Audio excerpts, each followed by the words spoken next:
Joining the Historic Preservation Commission meeting. It's Wednesday, January 5th, and it's 6 p.m.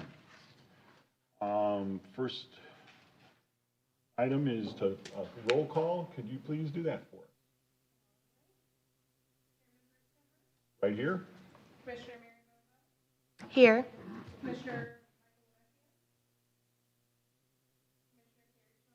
Here. Commissioner. Here. And Commissioner. Here. So we do have a quorum, correct? Notice regarding adjournment.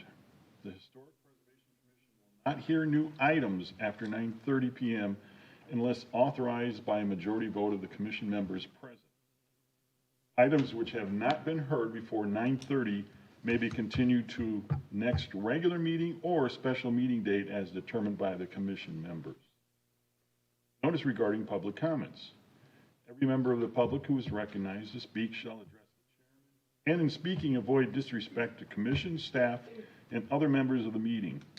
State your name, address, and speak for the record. Comments are limited to 3 minutes.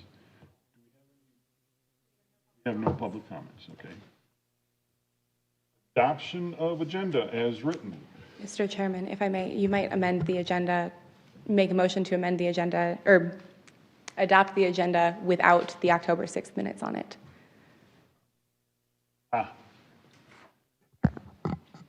Am I not speaking correctly? Now, is it better now? Yeah. Yep. Just a little high. Okay. No, thank you. Thanks for watching out for us.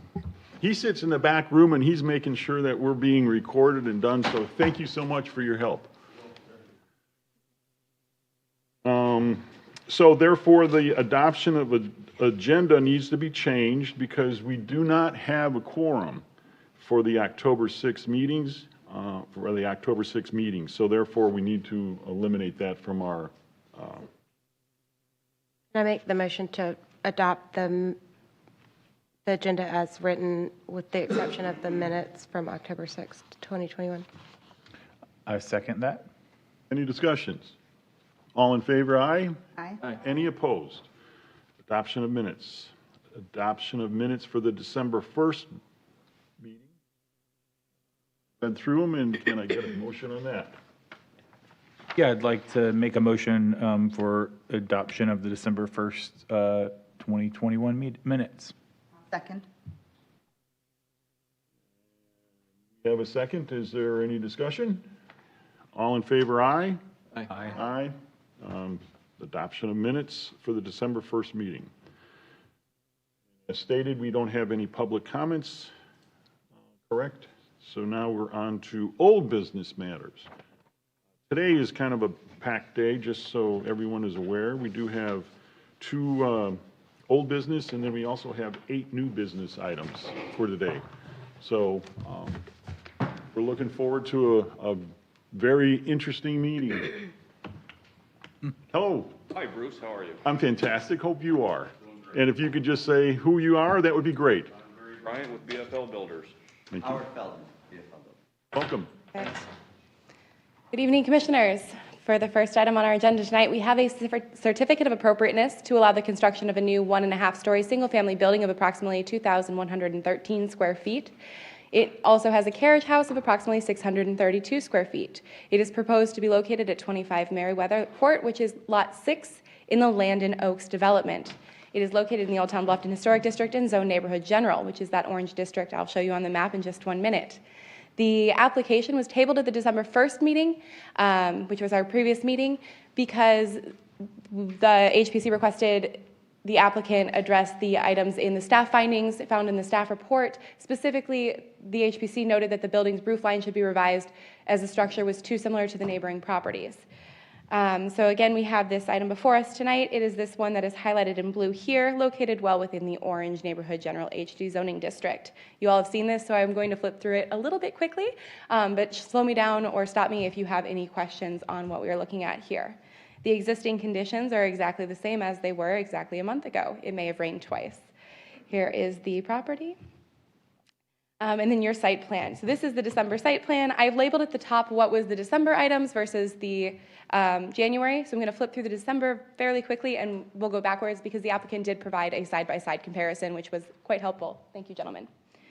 So So here are the December floor plans, as well as the elevations. So as you recall, it was this front elevation where it had the gabled roof that was very similar to the buildings that were found on lots 4 and 5, which had been brought before us previously.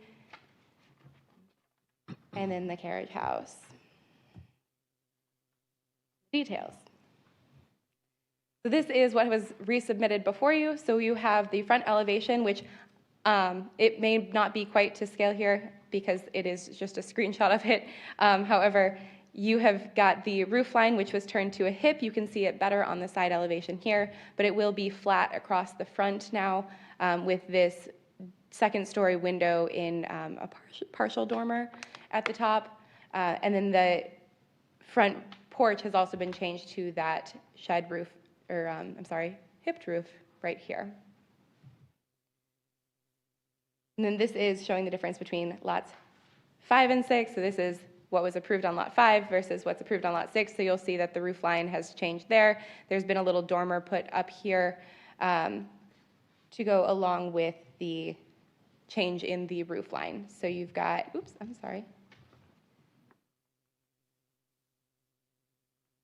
your front elevation, your left elevation, and the right elevation will be similar. The differences will be similar to what you were seeing on the other one. So as you go through, the site plan has not been altered, but here are your true elevations, not the comparisons. So you've got your front elevation, which has this hipped roof at the front with the shed roof over the windows on the second story. This has become a true hipped roof with a hipped dormer on the side, or projection on the side here. So they've bumped out the mudroom, which is this little guy here, and changed the configure of this. So if you remember in December, the door went straight in the side. Now you'll actually see the door from the street here. So it's been bumped out just a little bit.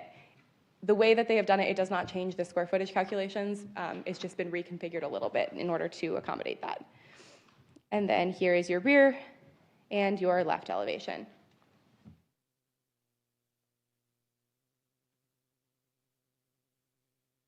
Here are the carriage house floor plans, which remain unchanged. And then the details for those items, which they have changed minor details in here. They are very similar to what it was, but the comments that were in the staff report, they have been addressed. So those items have been updated, and you can see here they've crossed through where those fiberglass doors were to make sure that they were noted as wood. So it's not been changed. And then the landscape plan, they have added a tree up towards the front to show which, sorry guys, flipping through sideways here. Shows up better on the canopy cover. They've added a new live oak towards the front of the lot here. So this big boulder circle here increases the canopy coverage so that they can meet their 75% canopy coverage.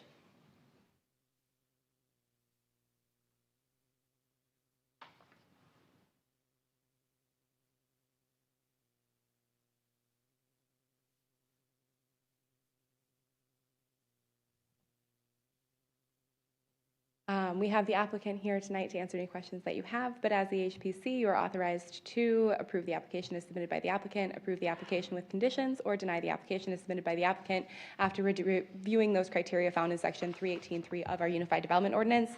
Town staff has found that the attached plans have met the details that were in the staff findings from last month's report, and leaves it up to the HPC to consider the criteria in that section to make a determination on the appropriateness of the changes that they have provided for the elevations that you have seen before you tonight. Great. The staff recommendations, Staff has found that the details that were required for the from the previous months. So last month there was a landscape plan necessity. The belly band or water table detail needed to be revised. The elevation needed to line up with the detail in order to make the drip board the same, which they have updated, and then the door material needed to change. So those 4 items have been addressed by what was resubmitted, and the only remaining section is the architectural changes should be made to be more representative of the architectural diversity of the Old Town Bluffton Historic District, which was the direction that HPC gave them in regards to changing the roof line. So it is up to you all to make the final determination on that, but the other items have been addressed. I guess the discussion is, we're looking at this and we see the change of the elevation, we see the change of the roof and such, so it looks like all of the requests, in my opinion, have been made. Does anyone else have a discussion on that? Well, I was just going to ask, this doesn't, y'all ended up flipping the driveway locations on the site plan from where it was before? I don't believe you mirrored it. Did move it to the opposite to the. Gotcha. As you're Yes, looking at it the has house been to the mirrored. left, Okay. So there are not, the driveways are separated by the houses. Gotcha. I appreciate that actually, with having the stair, I mean, that further helps to make those look different with the stairs coming off. I was just making sure I wasn't seeing that wrong. I mean, I do understand the amount of work that y'all probably had to do to make the hipped roof work. And I mean, I appreciate it a lot. I think the elevations changed significantly, where they don't read as the same.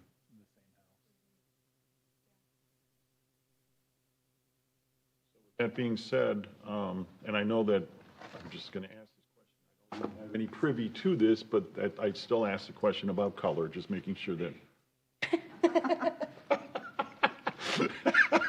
With lime green trim. Thanks. But that's, I just asked that so we don't sit there and march them. It's not our privy, but with that being said, is there a motion that I could get from? I motion we approve plans as submitted. And I'm looking for a second. Second it. Any discussions? No discussions, then we have a vote. All in favor, aye? Aye. Anyone opposed? Looks like you got yourself a plan. Thank you very much. We'll see you in a couple months. All right, great. Thank you. Our next item is 1301 May River Road, James, and I believe,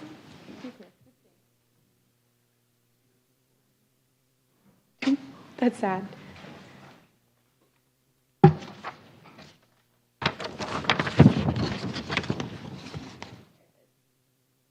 with me as I locate the presentation, guys. There's so many at the bottom of my screen. So this is our second item of old business tonight. It is a certificate of appropriateness to allow the addition of a standing seam metal roof over 2 existing stairways on the building identified as the farm, which is 1301 May River Road, Building 11A in the Promenade Development, which is in Old Town Bluffton, and it is zoned Neighborhood Core HD. This item was tabled at the December 1st meeting so the applicant could address the items in the staff report, specifically the roof on the side elevation, to have a better relationship with the architecture of the existing structure, and how the proposed porch would address the porch area on the front, or the area on the front. So this is your location and zoning map. I combined them on this one. You can see it outlined in blue here in the burnt sienna color. I call it something different every week. And then these are the existing conditions.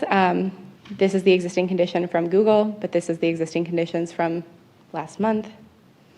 And then these stairs. So this is the stair that's facing May River Road, and then the one at the rear of the building. So you can see this one is the one that is behind the structure. You would not see it from May River Road.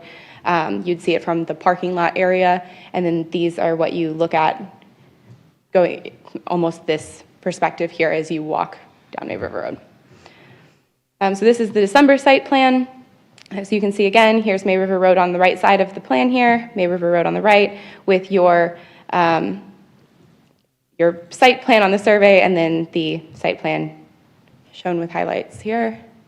And then the proposed drawings from December, with the proposed elevations from December. And then the December rendering that was proposed. And then this was the floor plan that was presented for the resubmitted documents. with the roof plans. You can see the slopes of the roof labeled on here. And then the January rendering. And so this is a certificate of appropriateness. James is here to speak on behalf of the project. Again, the HPC has the ability to approve the application as submitted by the applicant, approve the application with conditions, or deny the application as submitted by the applicant after taking into consideration the criteria set forth in section 318.3 of our Unified Development Ordinance. Town staff has found that there are some areas that need to be addressed prior to it meeting the criteria in that section. Mr. Chairman, if you want me to go through them, I can do that first. I guess my first question is, I'm looking through this, and I know that one of the first items that we mention in here is we need dimensional drawings. And I was looking through the information provided, and I didn't see any dimensional drawings of the new proposal. In other words, how are you, there's a number of changes made, and it just seems like it would be, instead of having a visual that you provided, but there's no actual drawings of that.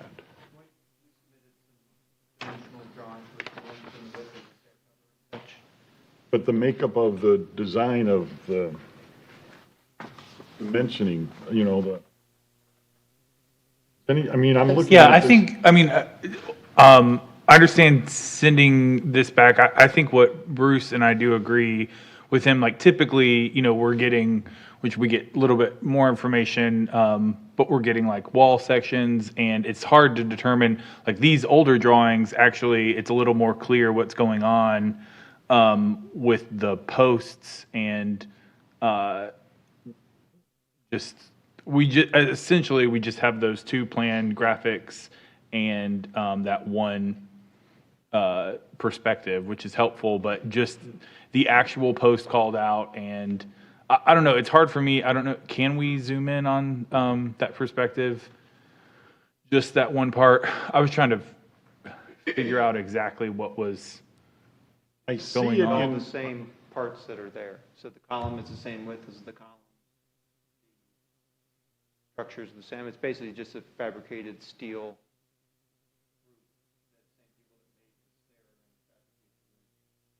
But the roof, I guess this area in the front has been changed, and I'm just kind of curious on when I was going through this in my homework, I kept looking for the dimensional drawings just to kind of check on it, and then I Typically went on a online. steel structure, the steel structure fabricator is going to do shop drawings. It's all a steel structure. But you designate what you want made. He doesn't just make it, right?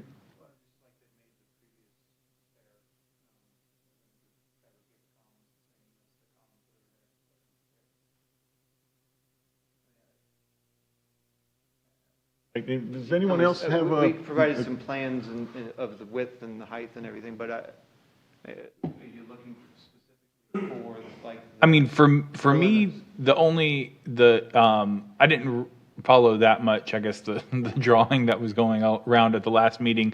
To me, the only thing I'm struggling with, and this is probably because I'm not an architect, is, again, this connection to where it hits that colonnade. Are there arches? It sort of kind of looks like there's arches on two sides, but I can't really I think tell. like that, to me, I'm struggling a little. Yes, thank you. is there- Very helpful. Is there actually an arch there, or I see an arch and a line, and I'm not sure what's going on there. It looks like the bracket, but I guess if we had a drawing to show that would have been It's a flat triangle. It's a triangle. The goal was really to keep this thing incredibly simple and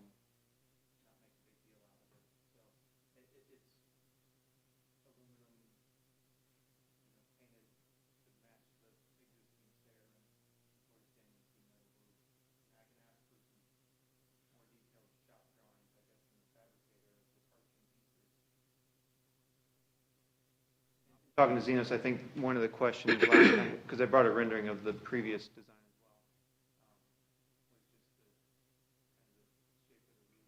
well, And it doesn't look like the whole roof is now, it looks like the roof is all cantered rather than it was flat to begin with. Yeah, it was flat. So now I'm seeing, Like this one, I think there's- the At whole, least the sketch that we got from, as an option from the last meeting that Katie provided was to provide kind of a slope some away from the building and then connect it with, the preference honestly would be, I know that Yeah. would be, Is this the previous? that's the previous. but I see the roof, That's this. yeah, Yeah, but see, now I but see the this roof is cantered, actually more but I don't see it that way. It's been altered. Yeah. I kind of hear what you're saying, James, and I think that I am in agreement that the shape and the pitch of the original schematic is, for me, it's more pleasant to the eye Yeah, I would than agree. the 212s and the hips and. I kind of agree as well. That's why we wanted to do the same perspective so you could see side by side. Because that really didn't do a very good job of it. That was just a Photoshop thing. But we actually just took the same perspective of the previously submitted one and the design based upon the last meeting. And just so you could see, because I think that simpler the better. Let it be a purely functional 6-inch, same with steel columns going up and just submit, support the roof structure, no corbels, no fanciness, no wedges and triangles. I think this is way better. I would Like even consider- 100%. I mean, But which one, the new one? Right, without the other one almost makes Previous, you. the originally submitted one. yeah. Well, the Tonight, problem the that, original one that was submitted tonight. well, the discussion that we had Not that one, to but the- oppose that is that if you look at the original one, the comments that were made, were you, I don't know if you were here, but the comments was. that were made in regards to this is May River. Right. And if you're looking at this from May River into this, does that represent Old That Town? doesn't, but this, I think, Does that represent Old Town? well, I don't want this, I don't know if the staircase needs to represent, I want it to be an afterthought. Yeah, unfortunately, the staircase is there, but we're trying to work with it, and we're trying to architecturally blend it in to make it look like it's, This seems more blended to me. I mean, a lot more blended. Which one? The old This one? one, Or the new one? the newest, The new rendering of the old design. yeah. Which that rendering is a lot more helpful. For me, the problem always was that, and I know that this defeats the purpose of not having a complete enclosure from the, we'll say the colonnade arc to the stairs, is that section that goes in front of that arched. That's where I have the biggest heartburn. To me, if it just, I mean, if that just stopped there, Talk to him about just eliminating the portion in front of the existing arch. Have a little bit of a, you would have a little bit of But a zone. something's better The than nothing. stairs would be covered, and then, I mean, I have no this is just me talking. I have no problem with the rear stairs. I think for me, the main problem, and I kept on driving back and forth on May River and stopping there was that right there with like the farm sign having a, there next to the post. I mean, it's very, very, I stared at this thing for 15 minutes one day just to look at it and trying to conceptualize it's- this, and yeah. with the But it's just that light pole section there, for with me. this thing covered here, with, understanding the stair has to be covered, but this little bump out just really, that's what it takes, and I hear your concerns. I mean, the goal was to be able to get under there, bring food up, but Right. again, something's better than nothing. Right now, they're using the upstairs, they're moving things up there. They can come right around the corner and head up, which is much better than and be undercover for 90% of the walk. I think they'd be perfectly happy with that. I think that's, the issue that I had was that front piece on May River. But, and then you're addressing it here architecturally, and that's what we kind of requested on the proposal that you have in front of us today. I But, you know, I guess. It's just looking kind of like a roller coaster. That's what I think. I thought the same thing, which is why we did the Yeah. old version again. And I appreciate that. We didn't know what it was going to look like. We were just talking about, okay, what if you do this and this and this, and now we do have that, and it, The image that is, has been presented tonight by the applicant has not been reviewed by staff, and it would need to be formally submitted and reviewed for dimensional purposes. I mean, this, and you need the to have discussion can be you based have on to this, have however, it dimensional- would need to go back to HPRC because staff is not comfortable approving it based on that until we hear that it meets the intent of y'all's approval tonight, if you are going to go with the one that has been presented this evening. And with dimensional as stated in the requirements for. This one was, like, you essentially, not, I understand those comments, but this is essentially the first submittal rendered out now. A different roof, More perspective to what it. and the roof is different. And it is different, and it, It doesn't look as industrial. you know, yeah, the whole thing does look industrial, especially hanging over May River. And my concern is when you're driving down May Ridge, this is a prominent spot on May River. Flatten it out over the landing? Just keep it On this, straight down, flatten it out and go down? I Instead know on of the HPRC, the flat part was a concern with staff. over the middle landing? Yeah, just because Has to it be a didn't slope. meet a roof slope. what I heard from you is that you would eliminate that part that, We could pull that roof back, we could go with the simple form. And just go simple right up on- columns, start it simple at the roof, stairs. Don't make anything of it, no frills and arches and brackets, and just keep this very, starting at the stairs, rather than starting at the front of the starting building. at the stairs. Basically, in that picture right now, you can see the, you know, We would the eliminate, handrail basically 12 inches past the last stair. would eliminate that whole area from the column from the stairs to the pole, basically. Okay. I would even Right. consider, I would consider a 212 pitch on the landings, the top landing, the intermediate landing, and maintaining a slope that's similar to the roof structure of the existing building, or maintaining a slope that is comparable to the actual stair itself. And then at the base of the stairs, if it had a slight extension, just to provide a little bit of protection as you round that corner to get to the stairs. I think that would complement the structure and complement the roof system more so than, Just follow the Stairs are the Maybe, problem. 12 on the landings. or just Stairs, since the flatten it out stairs more are on the already there. landing, follow the stairs, flatten it out on the landing, follow the stairs. That was the original HPRC presentation, which was up the stair, I mean, half and 12 over the landing, up the stair, and it's just, just follow it so it all stays the same shape as the stair. And goes away and provides a functional need. Yeah, this functionality is what they're looking at. And we had no issue on the back steps. I don't think none of us at the point. No, That that's- was never in, back step was. Our main thing was just whatever's done, that they more or less match, was the only reason why we weren't ready to approve it at the last meeting, the backstairs. And, and we're just dragging this along, and so how do we not drag this along so we could get, I know Mr. Chairman, my understanding is that you all feel comfortable approving with conditions, of course, a design similar to that which is presented before you by the applicant tonight that has not been reviewed by staff. So in order to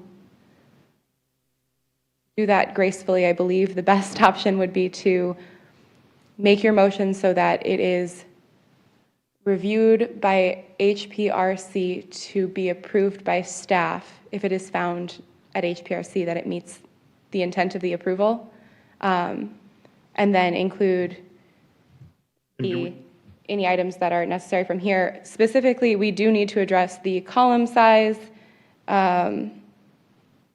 because that is one that does not match the Unified Development Ordinance, and we will need dimension scaled drawings showing the building as with the presented. It should be fairly similar to what was presented at last month's meeting. However, it will be a little bit different since it won't be protruding to the front column, it'll be stopping at the edge of the stair, if that's what I'm understanding from your discussion tonight. I think I'd be willing Do to we make a wanna- motion to shelve this pending resubmittal for staff review based on the conversation that we've had related to Did you actually make a formal motion? Or you? No, I don't But believe so. that's discussion right now. really throwing that out there for discussion. Okay, just discussion. So that's not a motion, so Want to it's discussion. table it? Well, I think we were trying to figure out a way so they, Yeah, so they don't have to go back to The HPC whole thing. if This is their second they. time. So that you could just bring it back to a Monday meeting. But can we talk through that just these columns, and if you wanted to, just, the existing stairs, why 4-inch, why y'all think 4-inch is appropriate, or what can we just talk through that? Love to, and I thought that it had come up last time, and I know it showed up on HPRC, the existing columns.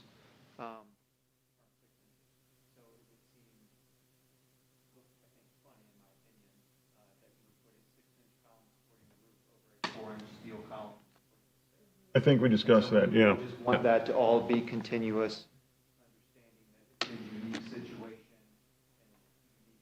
and a unique existing condition, and not And, make this thing look.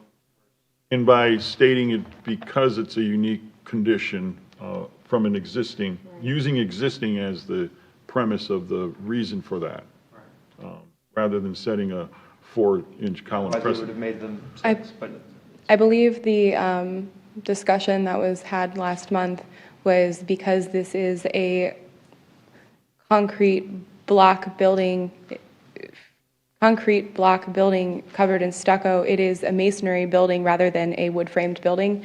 And this would be similar to a fire access stair. So it is not a wood-framed construction building, and that was the difference in a lot of the stairs that have been presented within the promenade development and this one. So the only other locations that I can think of that Metal have these. Fire stair, and I think we had precedent set from other stairways that we saw. around the promenade. The only ones that have been reviewed as fire escape Yeah. style stairs was on this building, and there's one on the Bluffton room, Bluffton room, but which that is was, that also a wasn't reviewed. masonry building. Yeah. So it is a block building with a fire escape style stair rather than a wood frame building. Okay. So with this discussion, does somebody have a motion in mind that they can make to,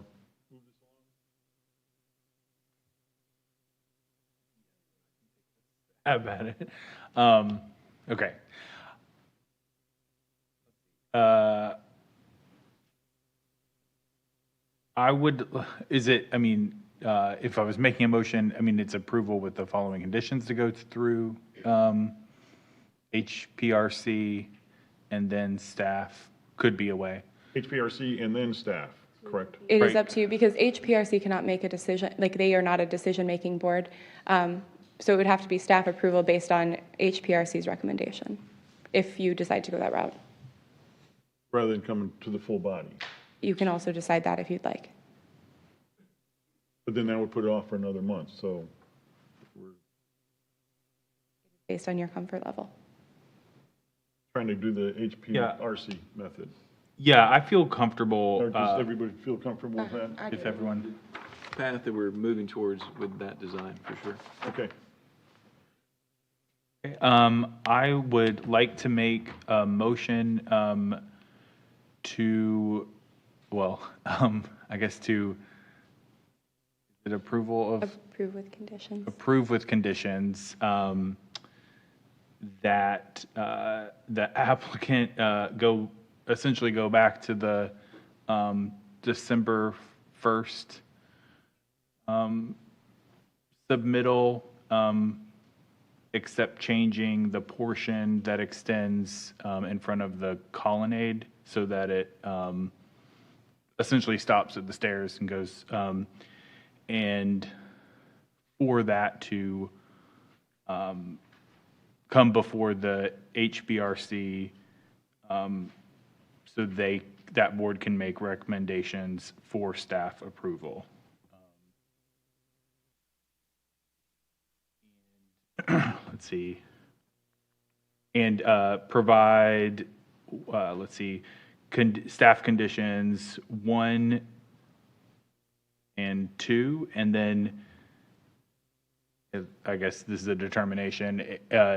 HPC determines that the columns, as currently shown at 4 inches in width, are appropriate because this is a masonry style building with fire escape-esque stairs, and there's already existing stairs with 4-inch columns there. And let's see, for 4, we believe that that's the most simple form of roof covering above the stairs, so that I believe that's everything. Did I miss something? Mr. Chairman, if I could summarize it, just to ensure that I Sure, have the thank you. motion Yeah, accurate. if you could read it back or something. My understanding is that you are making a motion to approve with conditions that it goes back to the December 1st design with the exception of the portion beyond the bottom stair to be removed, to be reviewed at HPRC and approved by staff, and with staff conditions 1 and 2, and to allow a deviation from the column width standard based on the existing conditions of the site and the masonry construction of the building with the fire escape style stair. Is that correct? Could you mention 4, you can't, okay, so you, That's but he, That's more like HPS. been all encompassed, Yeah. all right. if I understand correctly. Second motion. Any further discussions? Further discussions? Can I get a vote of yay? Bruce, all? No, I guess we're not on Zoom anymore, so we don't have to do that. Hey, we're live. All in favor, aye? I Any opposed? Perfect. Thank you, Mr. Chairman. do and appreciate commissioners. the renderings. I know, Yeah, it because was it hard, helped. it was hard for me to visualize last time. And so, anyway, do appreciate those. Thank you. All right. Constance, if you'd like to join us up front. So with that, we're now into new business. Are into new business. This is Constance Clarkson. She is in our engineering department, and she is here to speak on behalf of the project.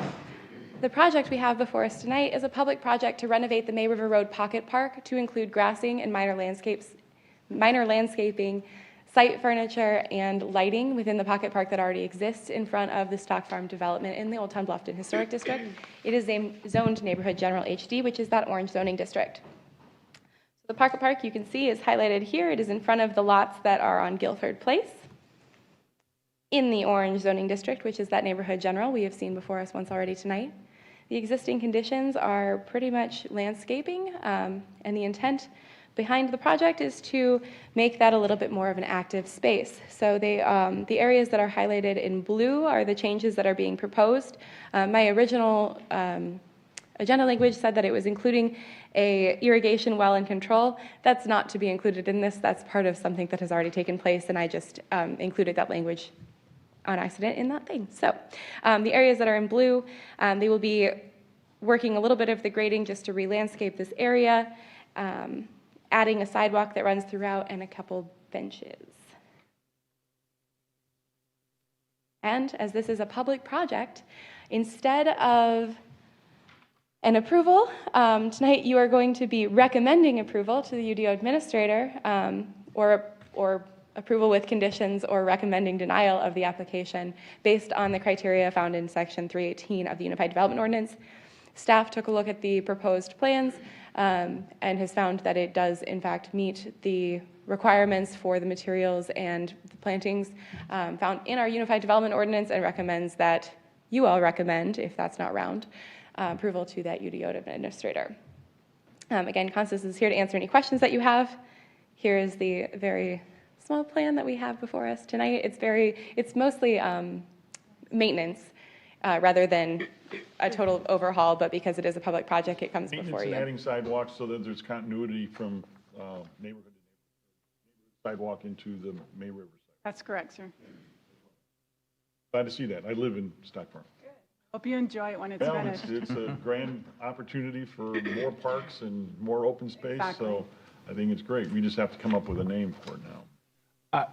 I was just going to ask, and this isn't just more curiosity, for this brick banding, it stops without hitting the sidewalk. Is that just to save the existing vegetation there, or like on that left side? No, sir, there's landscaping beyond the brick banding, and where the landscaping stops, we stop the brick banding.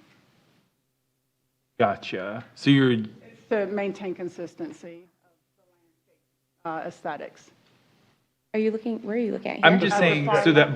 the blue line, if I'm reading this right, y'all are proposing to do that, like the brick edge detail that's at the bottom left of the screen, right, with a header and sailor course. So I was just asking if why, or the design decision just to stop it at the end of that landscape bed without just hitting the sidewalk like on the other side. And forgive me, you're Yeah. speaking on my left. You're asking. Oh, about yeah, that sorry. direction. Yeah, That's sorry. okay. I The just wanted to make side, sure. yeah, the Yes. side, I guess that doesn't. When you're looking at, again, aesthetically, it is perpendicular to the sidewalk. It stops at the same location on both sides. And we thought that was more aesthetically pleasing than carrying it forward and making it lopsided. That thing that they're showing on the right-hand side is actually a little bit of Yes, sir. It's a tiny, just a little Until- landing, Gotcha. Okay.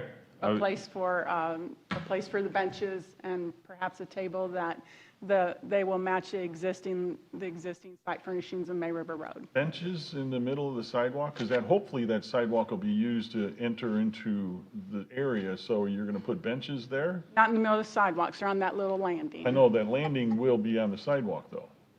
Yes, sir, but there's enough room there that the benches are on the edge of the side, on the edge of the landing, so that you can still have enough room to have ample room to go through from the sidewalk, from Stock Farm onto May River Road. Kind of like they are now. I mean, they're current. Yes, ma'am. Okay. Yeah, it looks 15 feet across. Yeah, it's Because- just under if you look at the parking, sorry, Jesse, I think that's what you were pointing at there, but if you look at the on-street parking lot, those are typically 22 feet long. So this is just under the length of that parallel parking space there. So there should be adequate room for ADA access and Yeah. Cool, awesome. One quick question. Yes, sir. The hashing on the inside, is that, I see turf and I see lawn. Is it grass or is it artificial turf? It's grass. Yes, sir, no artificial turf. Motion. It looks great. I would like to make a motion to recommend for approval of the application as submitted. Get a second. Second the motion? All in favor, aye? Aye. Any opposed? Passed. Build that park. Thank you so much. It'll Have go a great before, evening. Thank you. for anyone who's interested, it goes before Planning Commission at their next meeting, which is the fourth Wednesday of this month. And I don't know the date off the top of my head because my brain is mush, but it is the fourth Wednesday of the month. Thank you. Thank you, Constance. Good night. Item number 2, Ms. Taylor, if you'd like to join us. Okay. Hello. How are you? I'm good. How are you? We have Mrs. Taylor. Hi. Taylor is here on behalf of 125 Pritchard Street. This is a certificate of appropriateness to allow the renovation and addition of approximately 330 square feet to an existing 2.5-story single-family residence located at 125 Pritchard Street. It is here in the Old Town Bluffton Historic District, as you may have guessed, and it is zoned Riverfront Edge HD.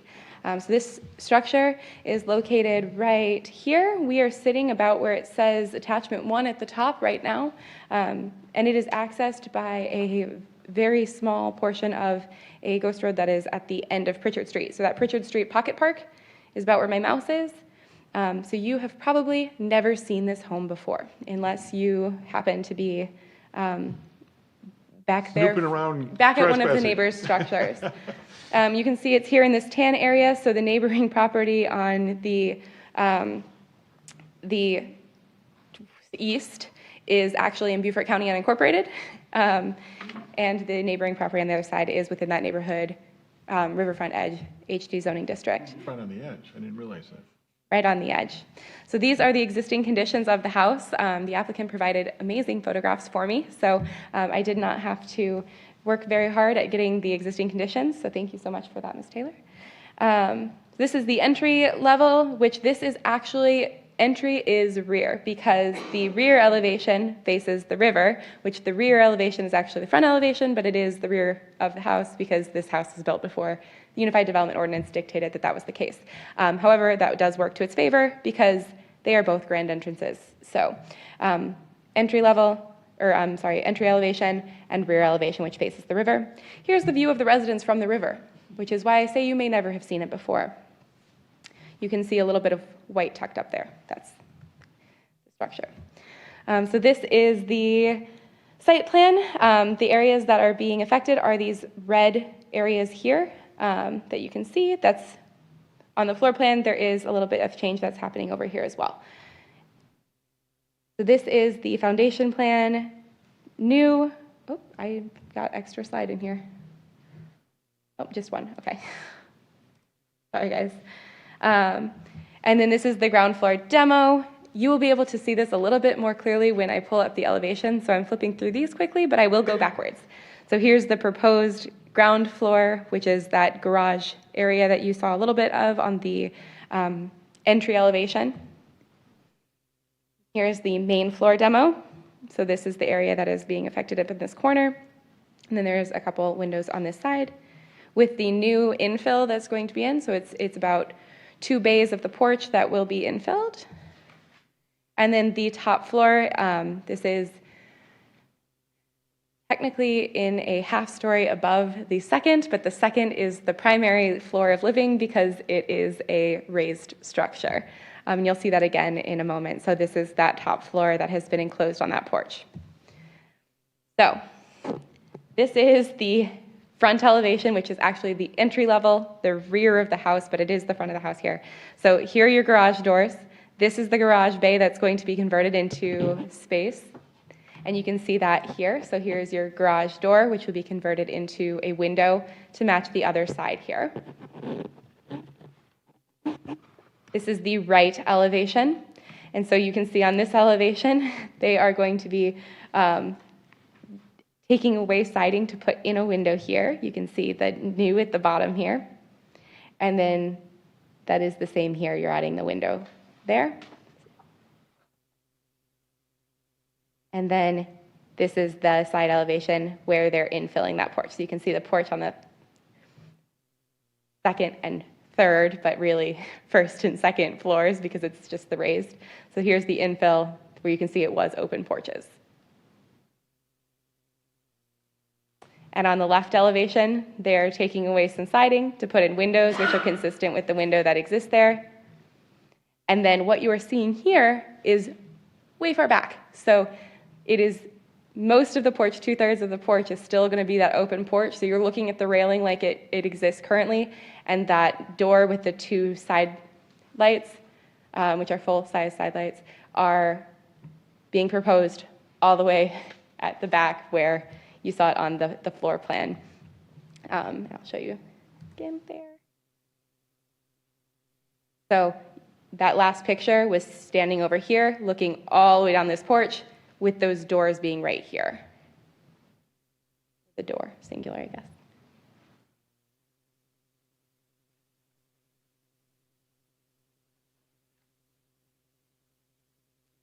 And then this is the riverfront elevation, which is the rear elevation labeled, but it is the riverfront elevation.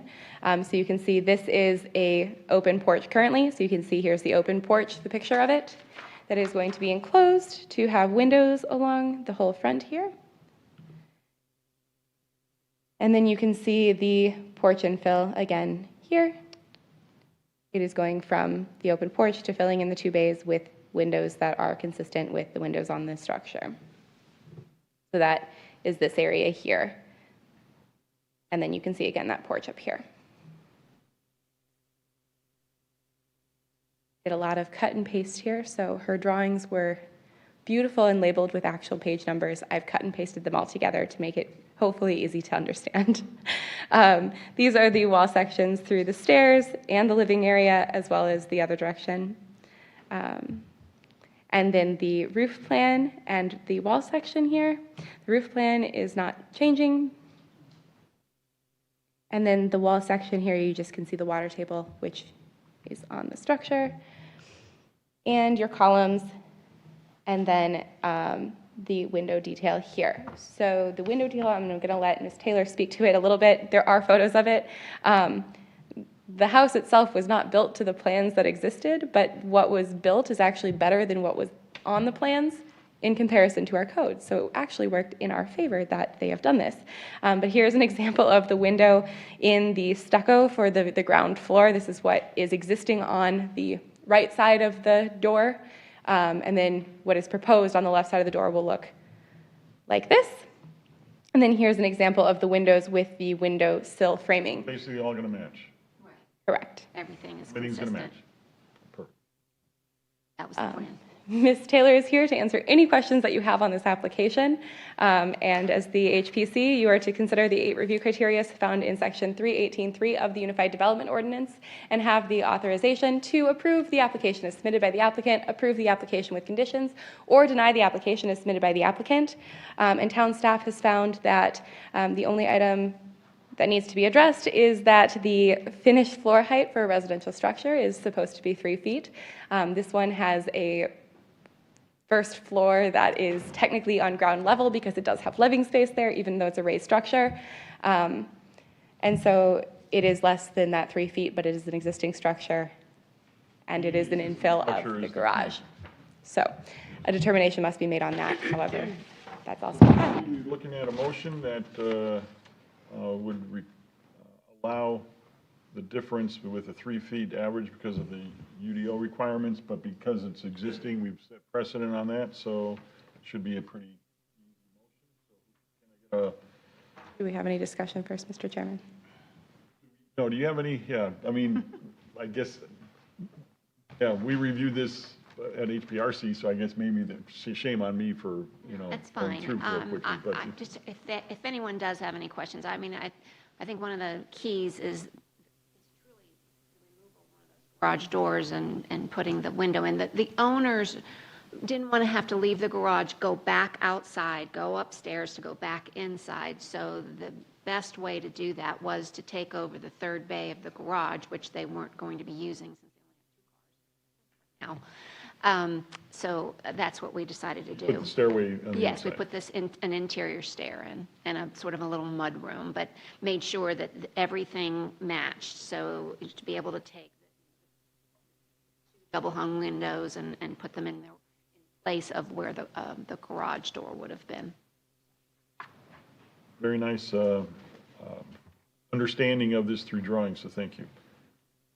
The only thing I was going to say is this is a very low-tech but fantastic way of showing super clearly what's changing. So I appreciate that. And I love very that. good. And at least it's And very appropriate. What people, whenever I go look for any kind of drawing materials, they are not retro, but they're like antique. T-square. Pretty much. I still have my T-squares and my angles, so yeah, I'm just going I still Gave away use my mine. slide rule, trust me. I use a calculator now. I still use mine. With that A said, motion do we to have a approve it. motion? I'll make a motion to, let's see, Sorry, I'm scrolling as fast as I can. do what? I made it angry.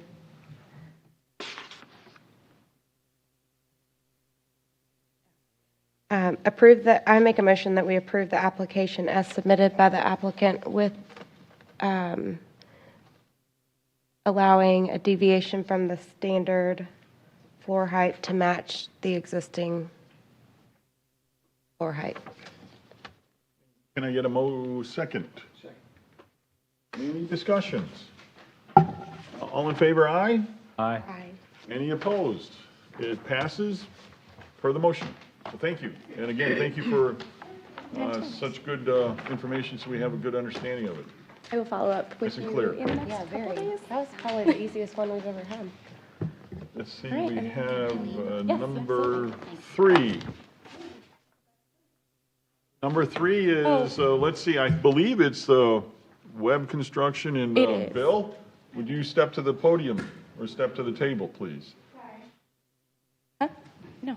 step forward. Hey, people. How you Hello, doing? hey, hello.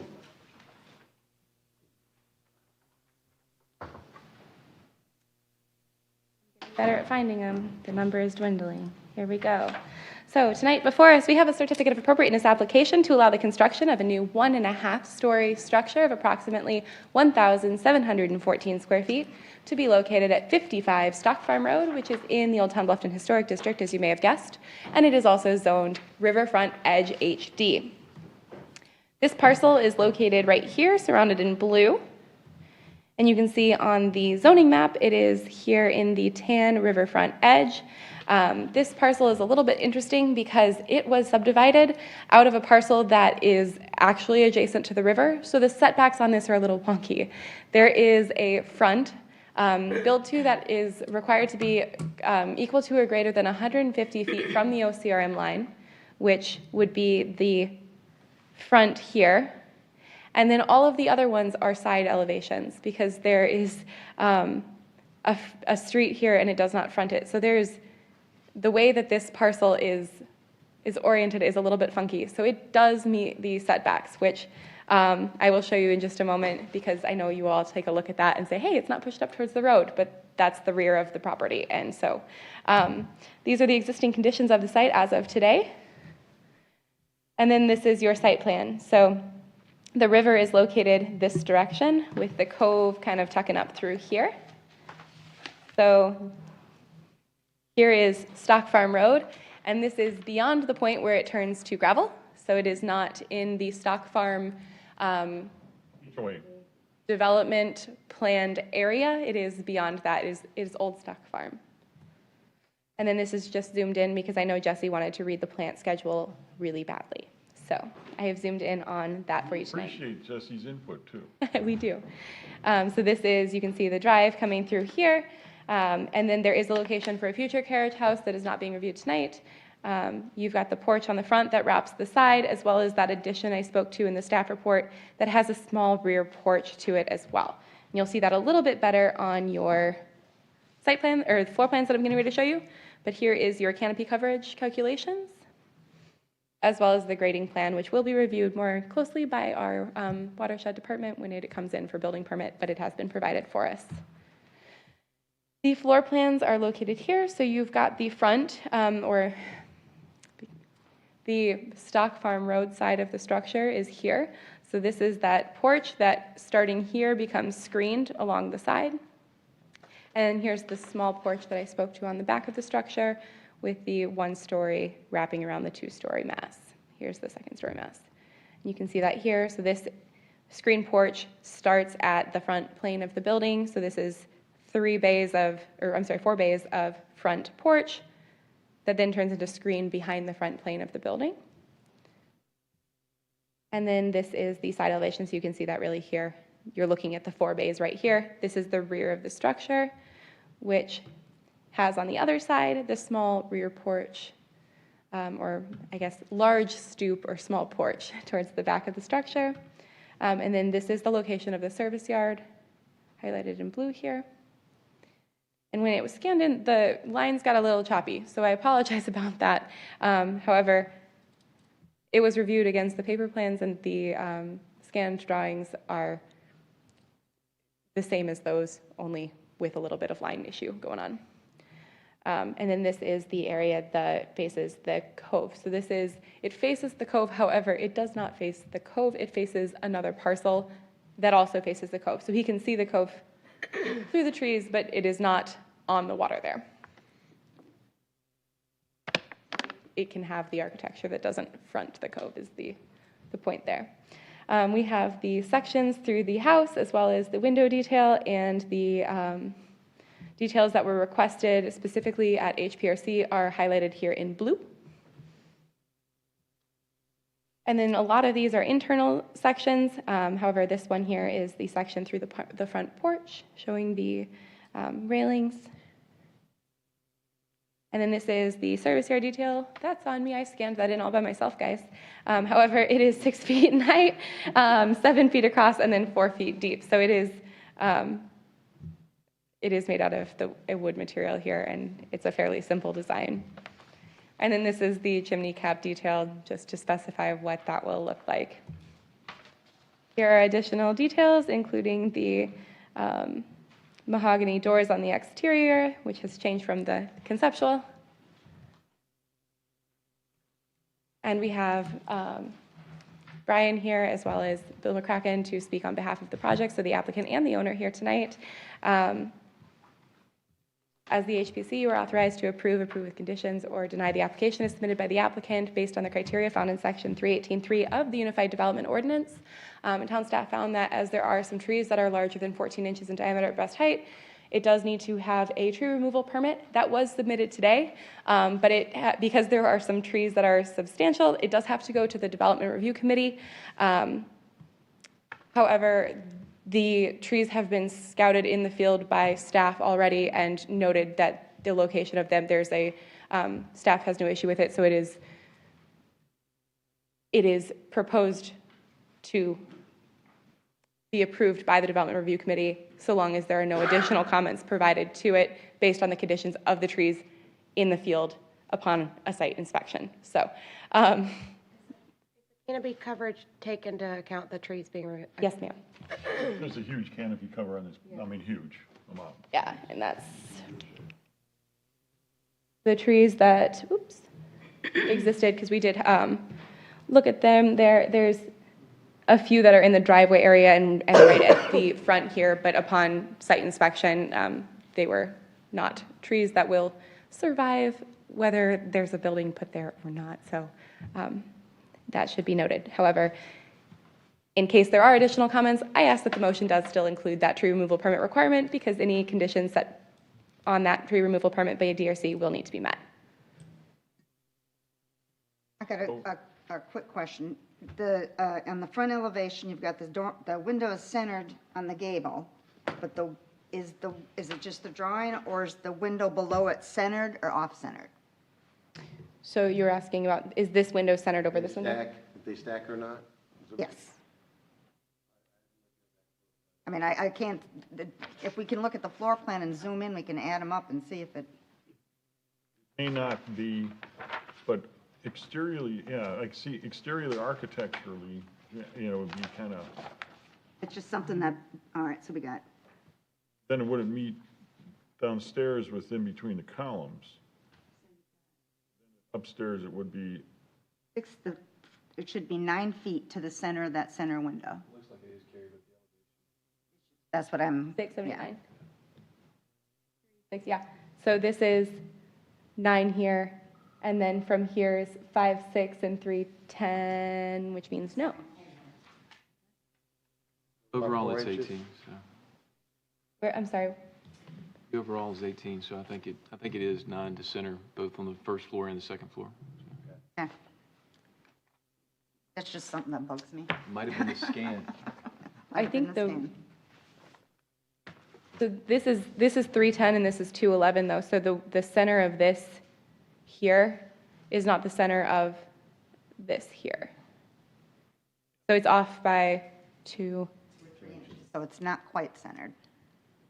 I see where they inset the porch so the roof dies back, but you could shift the door, just shift everything just a tiny bit to make them centered. Fewer than, I think Seems she's like a talking about lot. here. no, but that just seems like a lot for 2 or 3 inches. Well, that's just something that bothers me. I mean, Those measurements, it may just be where that hashtag was pulled on. right, because the porch is offset, which is fine. I mean, it would be just a matter of adjusting inches.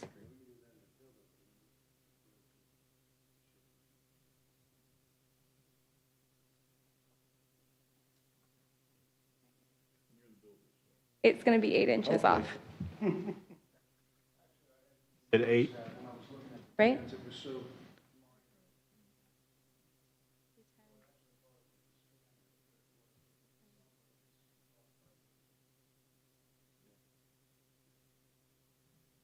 Be able to.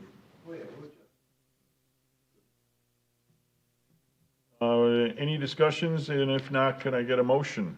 Looks like we only have one item staff is recommended to do. Other than that, Thank you for a There's complete, additional comments by, any additional comments by you guys? By commissions? Good, good call. Yeah, no, that's good. Looking for motion.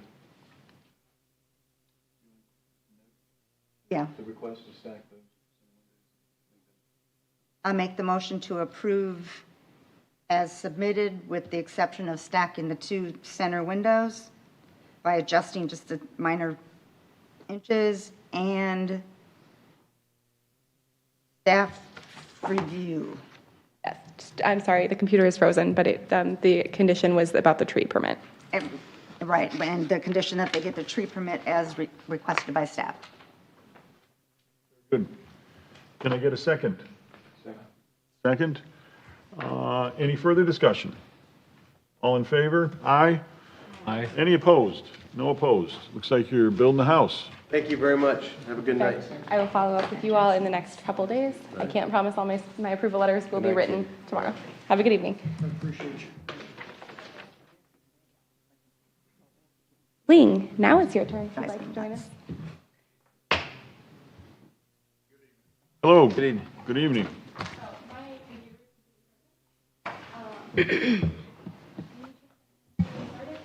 And I will, my computer has completely stopped working, so we're going to work from our paper packet just for a few moments Just make a. while it restarts. Could we just take a quick break? Does anybody else need a quick break? I could use a break. Yeah, all right. We're, 3-minute break? That sounds good.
10.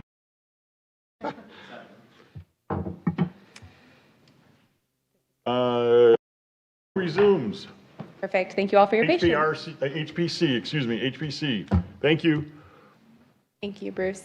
The next item we have on our agenda tonight is a review for a certificate of appropriateness to allow the renovation of the contributing structures known as Gerard's Bluff Barn, Cook's Cottage, and Guest Cottage, which is approximately 975 square feet, in addition to the renovation of the non-contributing garage building, which is 740 square feet, located at 127 Bridge Street in the Old Town Bluffton Historic District. It is also zoned Riverfront Edge. This is 3 riverfront edges in one night.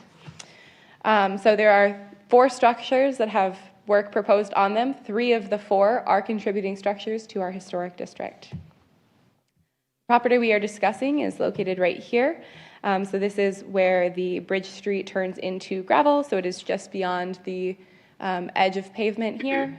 The oyster factory is down about where my mouse is now. You can see it again in that tan or sand-colored riverfront edge zoning district.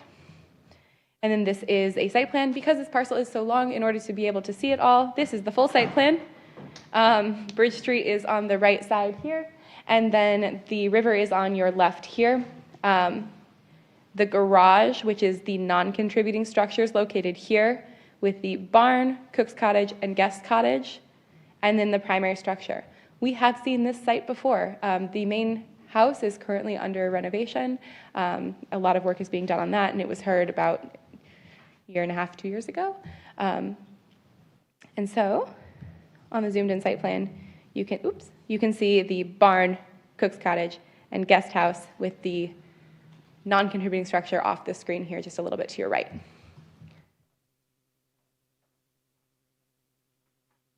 So the first one we are discussing is the Guest Cottage. This is the one that sits closest to the property line, which is towards Wharf Street.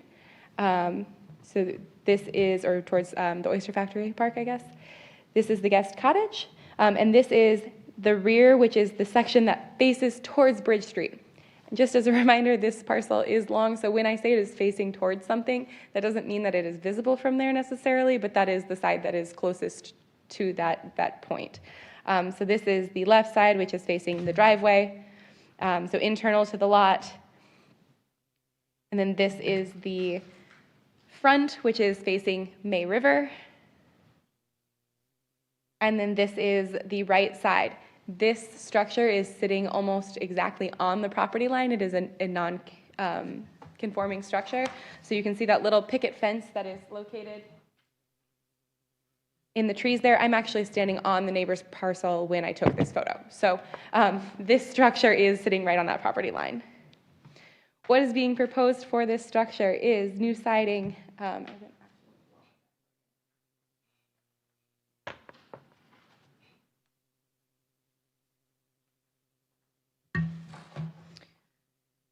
So for the Guest Cottage, it is to replace all of the siding and corner boards on the structure with new wood, board, and batten siding. There's a lot of termite damage in this structure.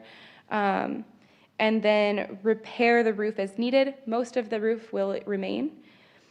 Replace the door, it is a non-historic door, and then add new decorative posts near the front door and brick steps at the landing at the south elevation. So you can see a lot of things up here now. This is the brick porch that is being, or stairs that are being proposed, as well as the post, which is located right here. The post you can see right here, and right here is where you're seeing that. The rest of it is existing, with the materials being replaced to get rid of the termite damage, which has taken over most of this structure's siding. Here is a detail for the door. It is a wood fir door with glass lights.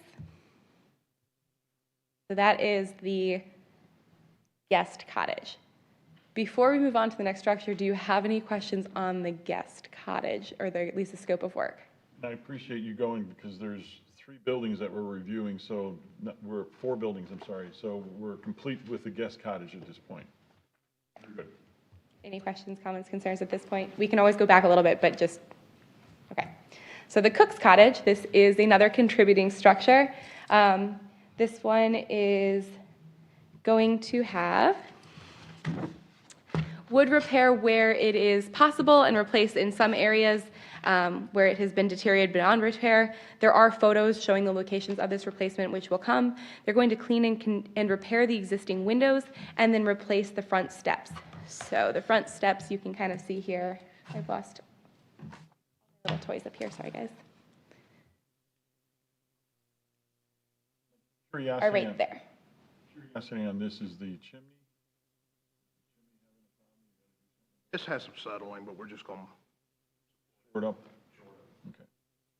So here are the areas circled in blue and highlighted in yellow that are going to be replaced, and the rest of it will be spot repaired as needed. So that's going to be left, the chimney. So this is facing 123 Bridge Street, so this is facing towards Oyster Factory Park. This is the right side, which faces still towards Oyster Factory Park, 123 Bridge Street. This is facing the river, but there's a main structure that's sitting between this and the river. This is the side that faces the barn, so there's very little space between these two structures. I'm standing with my back against the barn in this picture. And then this is, again, the left side facing the barn, so this photo is taken standing approximately at the corner. And then this is the rear. There is a large magnolia tree that covers most of this rear elevation, and so it is, you are looking at what is visible from any vantage point.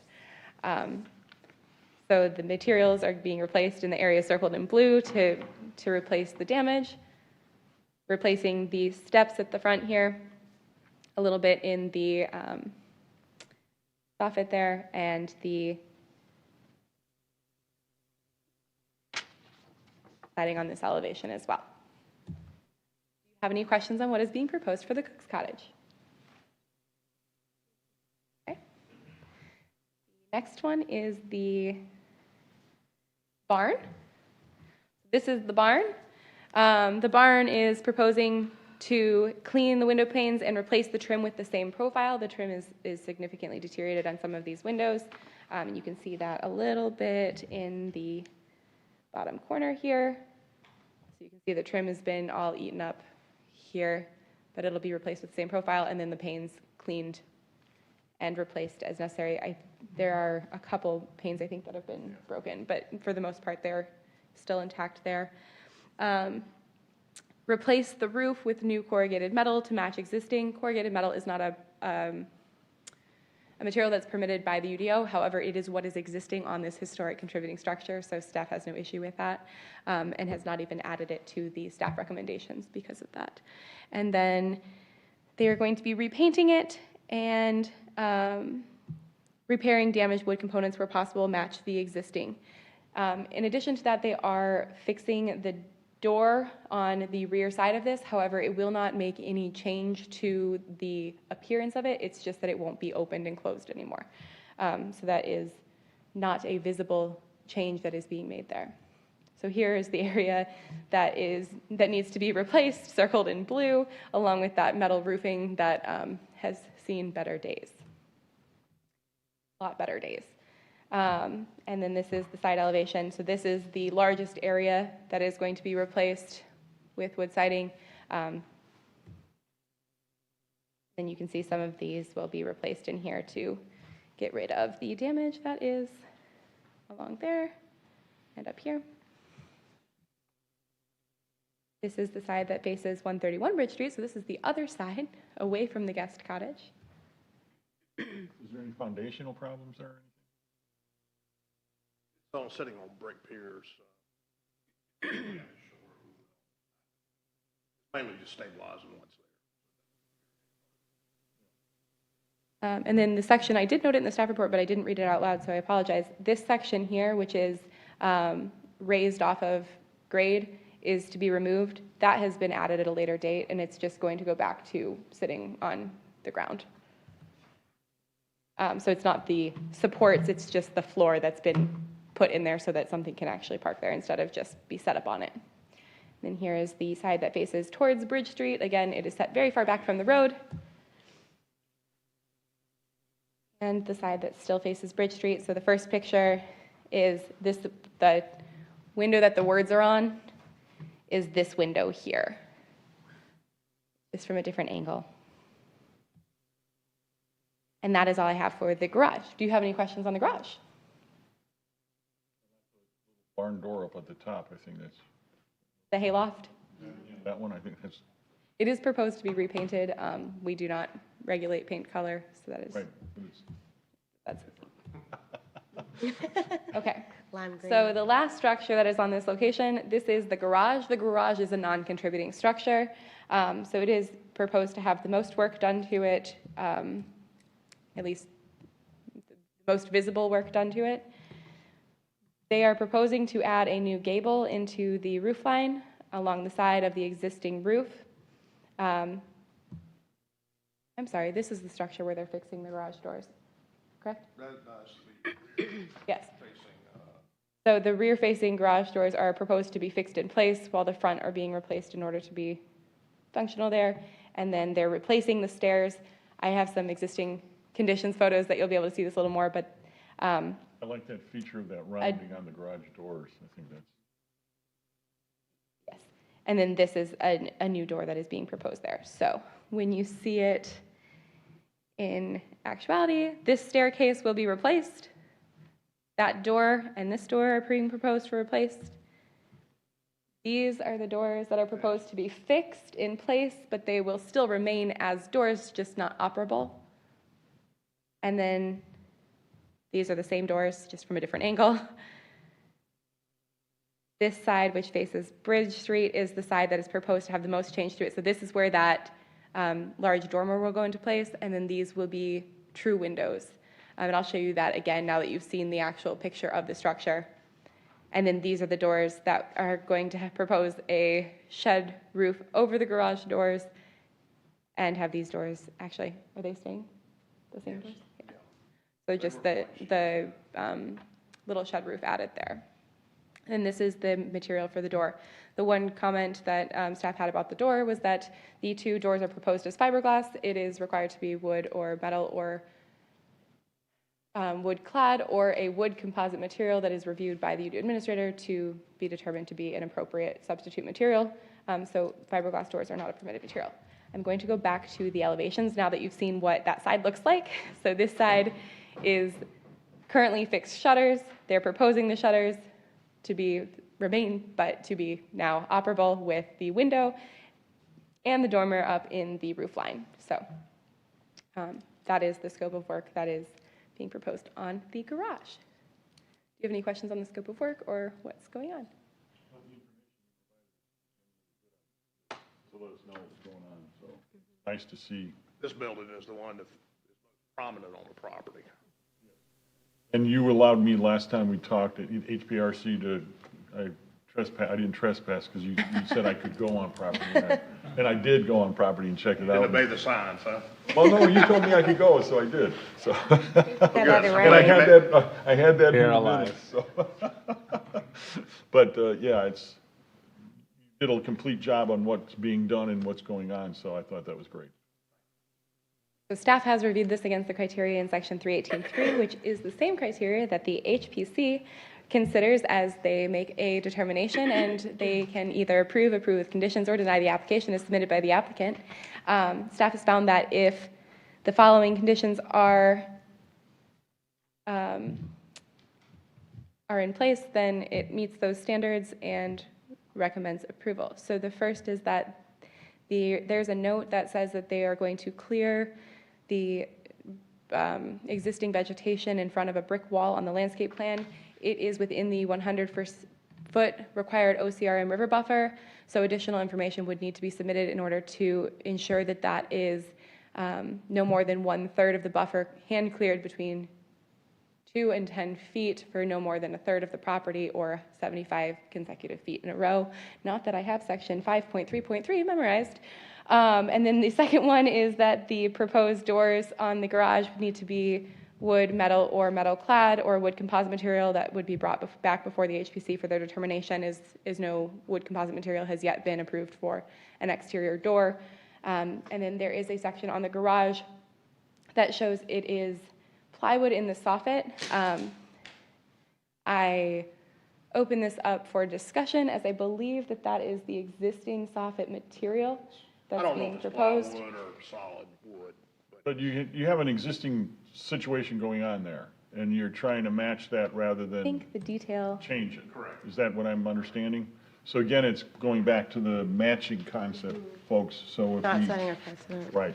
yeah, so this is the detail for the dormer at the garage, and so it is up to the HPC on that, because it is the length right here is the only portion of that soffit that is new. The rest of it would be replaced in kind with what exists as they make those minor repairs to the siding. So, Needed. if you would like to open rafters there, we can do that. but, It, and this, it doesn't have to be open, it's just plywood versus it's just a hardwood plywood, in other material. words, but when we go into an existing area like this and you have to match existing, we have to be cognizant of that and say, no, you gotta change, you gotta make it look right, so. Someone's making a No, motion. the rest of the structures on the property are all open tail, Okay, oh, okay, with a small fascia. We could do that on a shed roof, which I think would be appropriate, and leave the rest of it boxed like okay. I think that'd be a great addition. I mean, it looks like there's T111 on the infill panels of the garage doors that stand.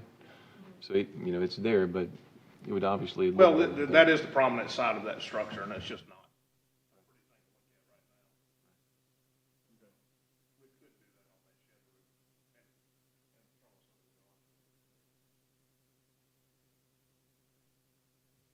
That And being then- said, I'm looking Here's for any further discussions from the applicant, any?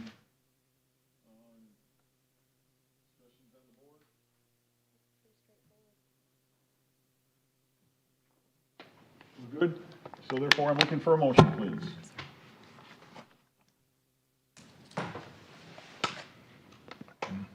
A motion that we approve as submitted with the staff recommendations 1, 2, and 3. And that the soffit material on 3 be okay to match the existing because of existing construction, or, existing building. I'll second it. Good, any further discussions? All in favor, aye? Aye. Any opposed? It passes. Thank you, have a good evening. Hey, thank you. Thank you, Lane. And would it be all right if I walked back on your property and looked at it, because it's just great? Let's finish first. Okay, yes, sir. All right. There's Smith, if you are here, like to join us at the applicant table. We're looking at number 5. Correct. Tonight, this application before us, welcome, welcome, is an application to allow a screened porch to be enclosed with windows on the existing 2-story single-family residence located at 135 Bridge Street, which is in the Riverfront Edge HD zoning district, yet again tonight.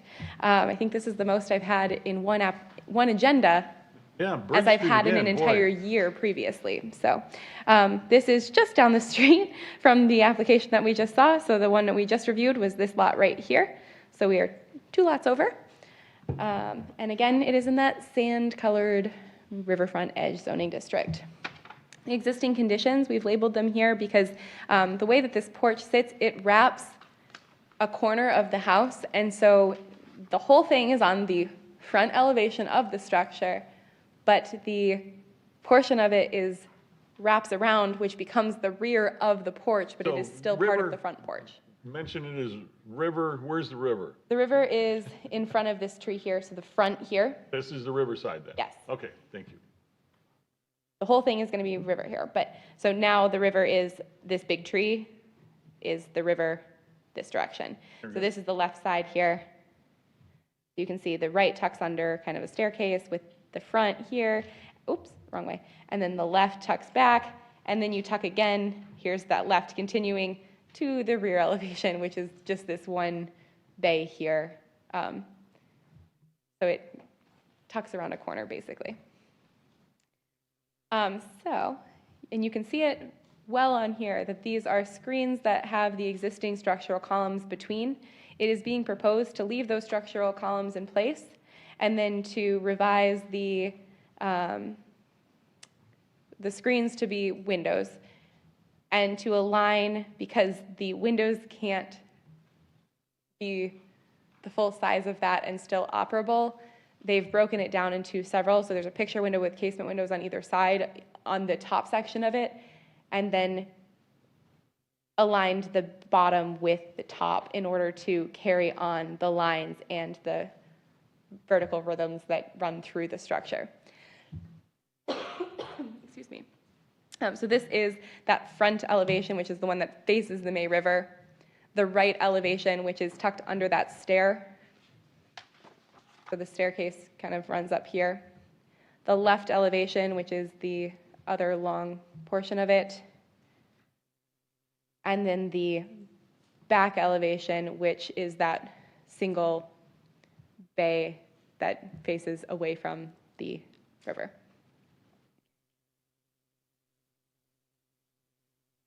I have included in your packet, but not in this presentation, the materials for those windows. There were a lot of pages that was text too small to be read on a screen this size, and so I can pull open the packet if you all need to see those specifically. However, with this application, you are authorized to approve with conditions, or deny the application once you've taken into consideration the criteria in section 3.18.3, I think I know that by now, of the Unified Development Ordinance. And town staff has found that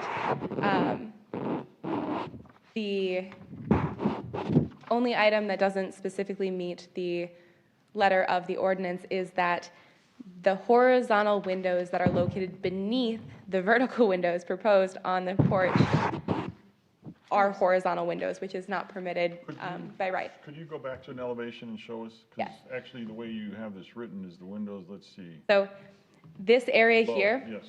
they're Right, maintaining, in the below area. the intent is to maintain the structural portions of this porch. So this beam right here runs through. They will be adjusting these vertical posts in order to match up with the top windows, but they're intending to keep this and this to keep the profile of the porch the same. So you can see here, maintaining this thick line, adding in the thin lines here So to again, frame it goes out. back to matching the existing Framing. framing. The code doesn't meet, but to make it work for an existing building, it's appropriate. Yes. So essentially, these are transom windows. However, because of the profile of the porch, they are located below the window rather than above it, which by definition So it's really not a makes them transom. not, they make them not transom because they're located below it, and transom by definition Quick window is or above. something. I don't know, it's not transom. But it's- Picture transom on the top, so so I guess in the motion, it's just the horizontal windows on the bottom, not, to me, transom Yeah. represents something on the top. So Correct, and that's- the reason that we're doing it, let's go back to that elevation just one more time so we have a clear. So in order to retain the profile of the existing porch, Yes. they're proposing to have transoms located, they're not transoms though, vertical windows located below the main window rather than above it, That make sense? kind of. I'm just curious why you're using some double hung as well as the casements. Double hungs is to match the double hungs that's on the, Existing house? Existing yeah, side? the existing side view, elevation of the main house. Of the main house. So those are what's existing in the house? Okay. From a couple questions. From a finished material standpoint, what's going to be used for the siding to be clad as we're replacing and enclosing the screen porch? There's going to be the beam that will need to be addressed to cover the. No, the beam is going to be the raw wood that's there. We're not putting any inside. Just giving consideration to how the window, how the attachment of the window, covering the nailing fin and things of that nature. Well, it's an insert, so it's not going to have a nailing fin. It's actually going to be secured through the interior of the window. So you have the frame of the window, they have the pre-drill holes that goes right into the beam that's there. So you won't have a nailing fin. The window's going to go from beam to beam. Right. But we'll still need to be able to bridge the gap between the window itself and the existing structural framing member with some type of vertical casing for the vertical assemblies and horizontal piece across the head. That would be if, where That would be required would be your hardy. Is this what you're looking for, Josh? Giving consideration to the plans that are provided do a really good job of showing the orientation of the windows, but it's a screen porch with raw wood and framing members that are utilized for the screen porch. The finished version of that screen porch, I feel like there's a good business left to the imagination as to how those details are going to be handled.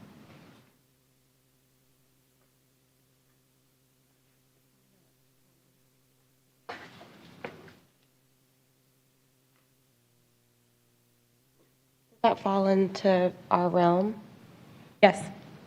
Yeah, because it would Finishing. affect the visual of that. So what's a solution here? Just specify a material, would that be appropriate? Are you planning on leaving the existing columns, what's there, and the middle piece, and going to attach the windows to that? Yes, that was it. Homeowner is not changing any of the structure, any of the material of the structure. We're just going to attach the windows to the beams. I would love to, I'd feel more comfortable with the end result by understanding how that gap for the rough opening from the window to the structural member is going to be covered and how that's going to be finished. Inevitably, the corners are going to have to be wrapped. The headpiece, the band that's across the structural member across the windows is going to have to receive some type of cladding. If it's going to be hardy, that's going to be a painted product going on to a facade that's all wood. Could they put just a standard raw trim type?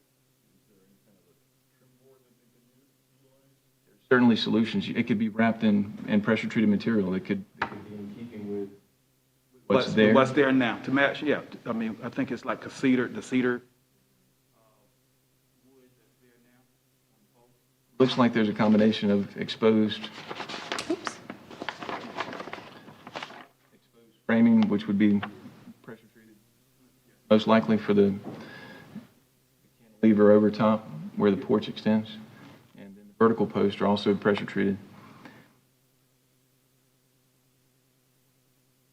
My suggestion would be to consider approval of the proposal pending further review of the exterior finish details in keeping with the existing.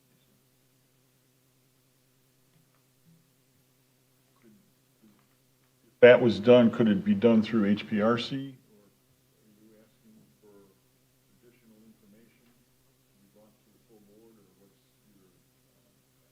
your? You're the construction guy, and, you know, we're getting into detail that I'm not understanding. I feel like I don't know, it just seems more detailed than what we generally look at. But it does affect It's not. It would be the trim material, which we take a look at the detail of the trim material in all of our window sections that come through. But it wouldn't be the trim material that's currently there? What we're stating is that there's a lack of information. There's a lack of detail, that if the No, I detail got- was there, we would be able to. But wouldn't they just use the trim that's already there? type of trim. There is no trim Is there there any type currently. of trim that's existing, is what? Well, the trim around the way that it's been screens. done now, is there any, they're using pressure treated and they're using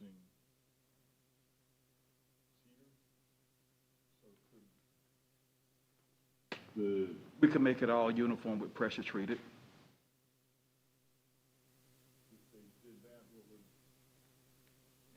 All the window sizes, that the window package has been provided. Those rough opening dimensions are spot on in keeping with the existing structural member.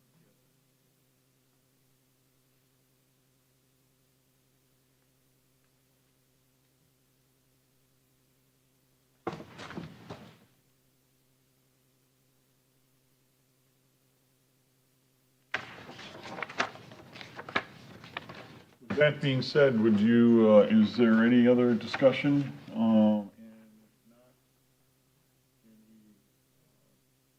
put together a motion to cover this, and I'm just wondering if that motion could include versus, I guess what I always try to do is avoid bringing it back, because then that's another month delay. Is there any way that this could be brought to the HPRC with staff? HPRC, we don't have the voting right as an HPRC member, but as as staff would have the ability to make that final decision.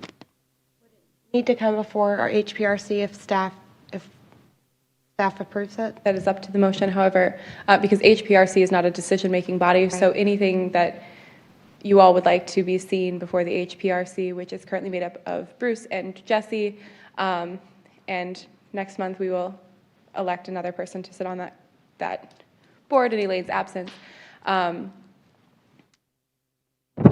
They would they would make a determination on whether it was in keeping with your approval. We would have the discussion at HPRC with the ability of staff actually making the decision, but it has to be presented to that body first. Josh, if the material is pressure-treated wood as the material that would fill it in, would that, with the... Satisfactory, or are you looking for other drawing detail? In essence, yes. The short answer is yes. There's a lot of detail that's missing as far as how the exterior wrapping of the windows is going to be achieved.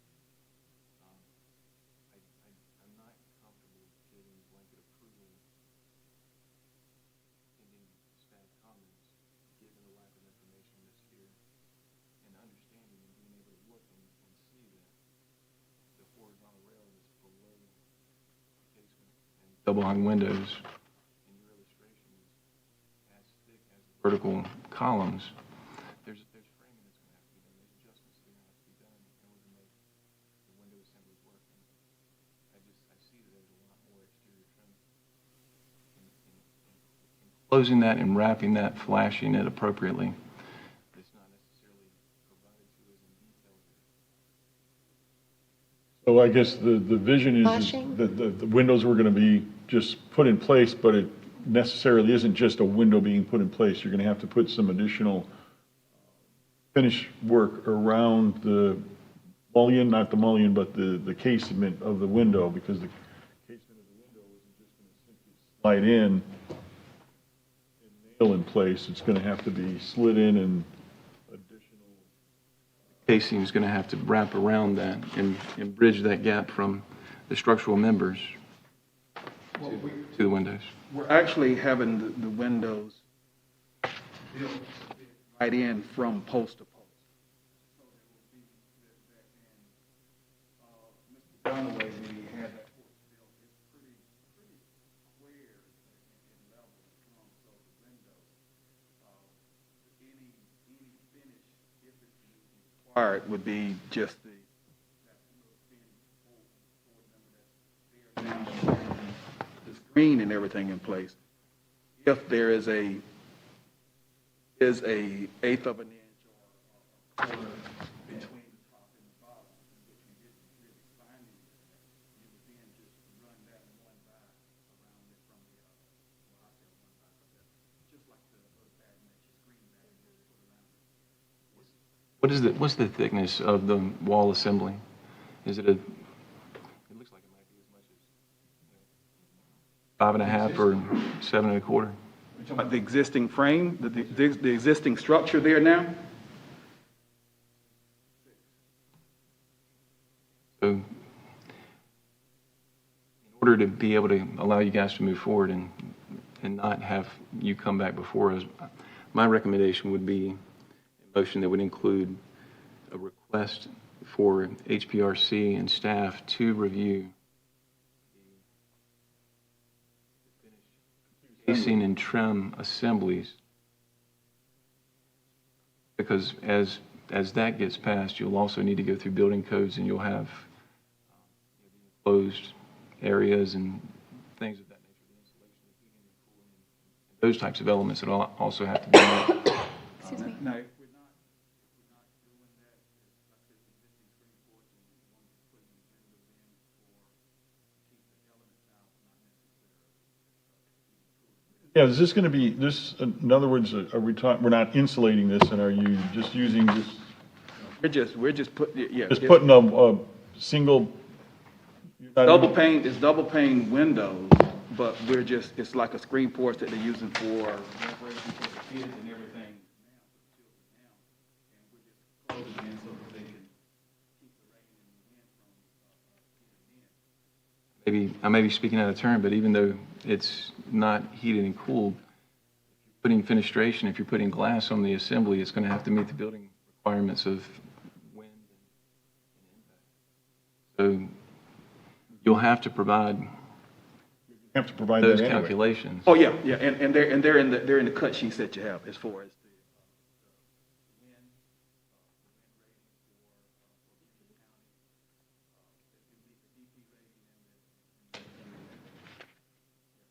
wind, definitely understand, absolutely.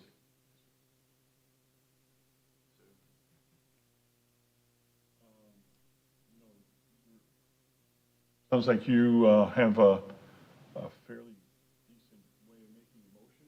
And, once you get into motion, we can't discuss it. You have to keep motoring on with the motion. So any further discussion with the other board members? I'd like to make a motion that we approve this application per staff recommendations, however,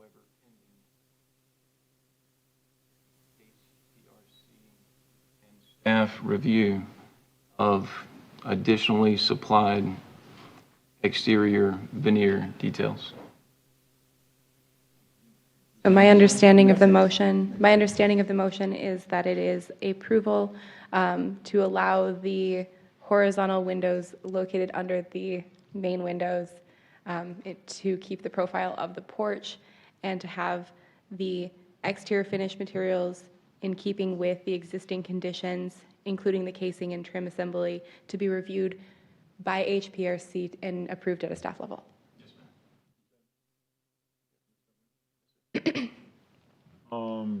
Is there a second on that? I'll second that. Is there any further discussion? I guess it's open for discussion, so therefore I just wanted to make sure that we are covering the fact that we are allowing the bottom horizontal approval versus being sectioned. So that was included in the motion? Clarifying that. Okay, very good. All right, so we're in discussion, so now we could go into vote, and all in favor? Aye. Aye. Any opposed to this?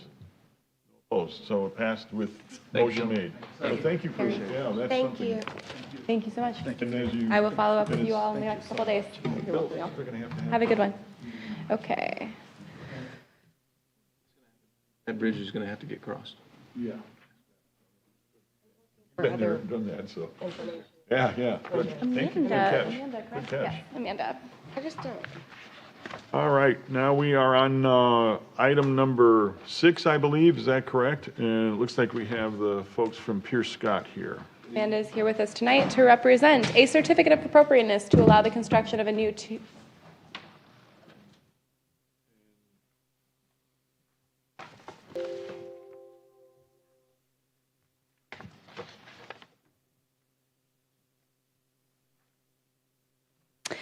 Tonight we have before us Amanda, who is representing a certificate of appropriateness to allow the new construction of a 3-story mixed-use building of approximately 4,360 square feet to be located at 202 Bluffton Road, which is identified as Lot 9 within the Promenade development. You can see it is highlighted here on the screen. And so this is Bluffton Road as it turns to Meriwether Road.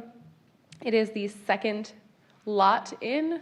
This is the golf cart building. It will be the one next door, located firmly in the bold red color, which is the neighborhood general HD. That is not even true. It is core. I'm sorry, guys. The wheels have fallen off. Core. HD zoning district. These are the true existing conditions of the site, which is the first true thing I've told you tonight. And this is the golf cart building next door, so it will be this lot right here. It ends about... Lots there, is that correct? And Yes. so we're going to split that up and looking at... So you're looking at this lot here as well as this lot here. Note that the property line for the promenade is up here, and this is a building pad, so it is right here. The proposed site plan includes the building with the colonnade, which extends beyond the property line. We have received approval from the Property Owners Association, since it is an open colonnade, as long as it does not encroach past the promenade's property line. With their approval, that is an acceptable way to have that proposed. So this is the first floor plan. You can see it is mostly an open space. You can see the tiny little corner here is where you're going to see that change of material. This is the second and third floor, which look very similar to the first floor, mostly open space with the utility portions towards the rear of the building. This is the roof plan. And so you can see the hipped roof that is fronting Meriwether Road on this side, with the side-facing gable at the rear portion here. So from Meriwether Road, from Bluffton Road, you will be standing looking at this portion of the building. So your golf cart building will be located on the right side of the screen, with the vacant lot on the left side of the screen here. You have the hipped roof over the colonnade, along with the side-facing hip here. Then this is the rear elevation. So if you were standing in Bluffton Barbecue's back porch, or the parking lot right there, you are going to see this portion of it here. We do have the closed wood louvering to represent like a sleeping porch style addition to the rear of this. They have provided some precedent of where that would, how that would look, so that it's not a mystery on what that appears. And then these are doors here that you're looking at. The right elevation, so this is the side that faces the golf cart building. You have the colonnade that is in front of the property line here, so that building starts here with your brick on the top stories and the hardy material on the, it's hardy paneling on the first floor, and then the addition to the rear, which includes those enclosed sleeping porch style bays, along with the horizontal siding on the primary portion of the structure. Excuse me. The left elevation, which is the side that currently faces a vacant lot, that will not be vacant forever, is this side. It looks similar to the other side, except you're seeing the louvered panels on this side, because that is the side of the bay that is enclosed. So you won't see any, you won't be able to stand on this portion here outside of the louvered paneling. So again, you have shutters on all windows that would accept them on the horizontal sided material. They are not on the portion that is brick. The intent behind this, and Amanda can speak to it better, is that this is a primary brick structure that was added onto at some point. Obviously, this is new construction, and so it is not trying to replicate history. However, it is intended to be two separate pieces of the same structure there. We have sections for days, because I told her that if I didn't see everything, I was going to not let her come here. So I have sections through every bit of this, because she proposed a lot of different things. So we've got sections through the building, and porches, and living spaces, and eaves, and gables, and the open porch, and the enclosed porch, and the colonnade. So she really has come through with the sections for me here. And I have taken a microscope to all of them here. Section of the utility area. There is a section through the utility area on the bottom right-hand side of your screen. Here are the window and door details that show the milling of the windows. There are window details for the windows on the brick portion, the hardy paneled portion, and the siding portion, the horizontal siding portion as well. So we've got all three of those window details here. Some additional sections through the wall and the windows. These are really paneling window sections. And then we have our window and door schedule, along with the window detail for the back portion of the structure, and the brick portion showing the brick arch over those windows. So these are all of the sections that you could ask for. Thank you for that, Amanda. Here is the streetscape as it currently exists. So what you have is the blue arrow points to what we are looking at tonight, if you were confused. And then this is the golf cart building here. So you would turn into the promenade right here, and you would have Bill Herb Kurzman Commons right here that has the little crab mystery on the floor, and May River Road runs down the side here. We have a landscape plan which shows the foundation plantings around the structure. And I zoomed in on the plant schedule for you, Jesse, and for everyone else. This has become a running joke with me, though. And then here are the examples of those Charleston sleeping porches. So you can see the louvering columns, and when I pasted it in here, it didn't do a great job with the paste, but you can see how the architectural expression is on the exterior of that still, with the louvered infill on the sides, and this is actually a more complete representation of what it will look like, because this is the double bays that you will see, and then on this side it would be open. So these are the examples that they have provided for examples of how those may look in the field when they are constructed. The HPC reviews the criteria which are found in section 318.3 of our Unified Development Ordinance and has the authorization to approve with conditions, or deny the application as submitted by the applicant. Town staff reviewed all of the, staff does not recommend this. Town staff has reviewed the criteria in that section 3.18.3 of our Unified Development Ordinance, and found that if the following two items are addressed, it will meet the ordinance and can be recommended for approval. The first one is that the landscape plan must be revised to retain the existing canopy. They're proposing tree removal that is off-site, and so that would need to not be part of this application. There are trees behind the property. Yeah, not on the building. And Keeper gave me Sounds good. In just a moment here. Oops. Behind it. Yeah, so there are trees. This is the parking area, and then this is the little cluster of trees here. And take out the trees that are there. the ones that are in the red X. You can see them here.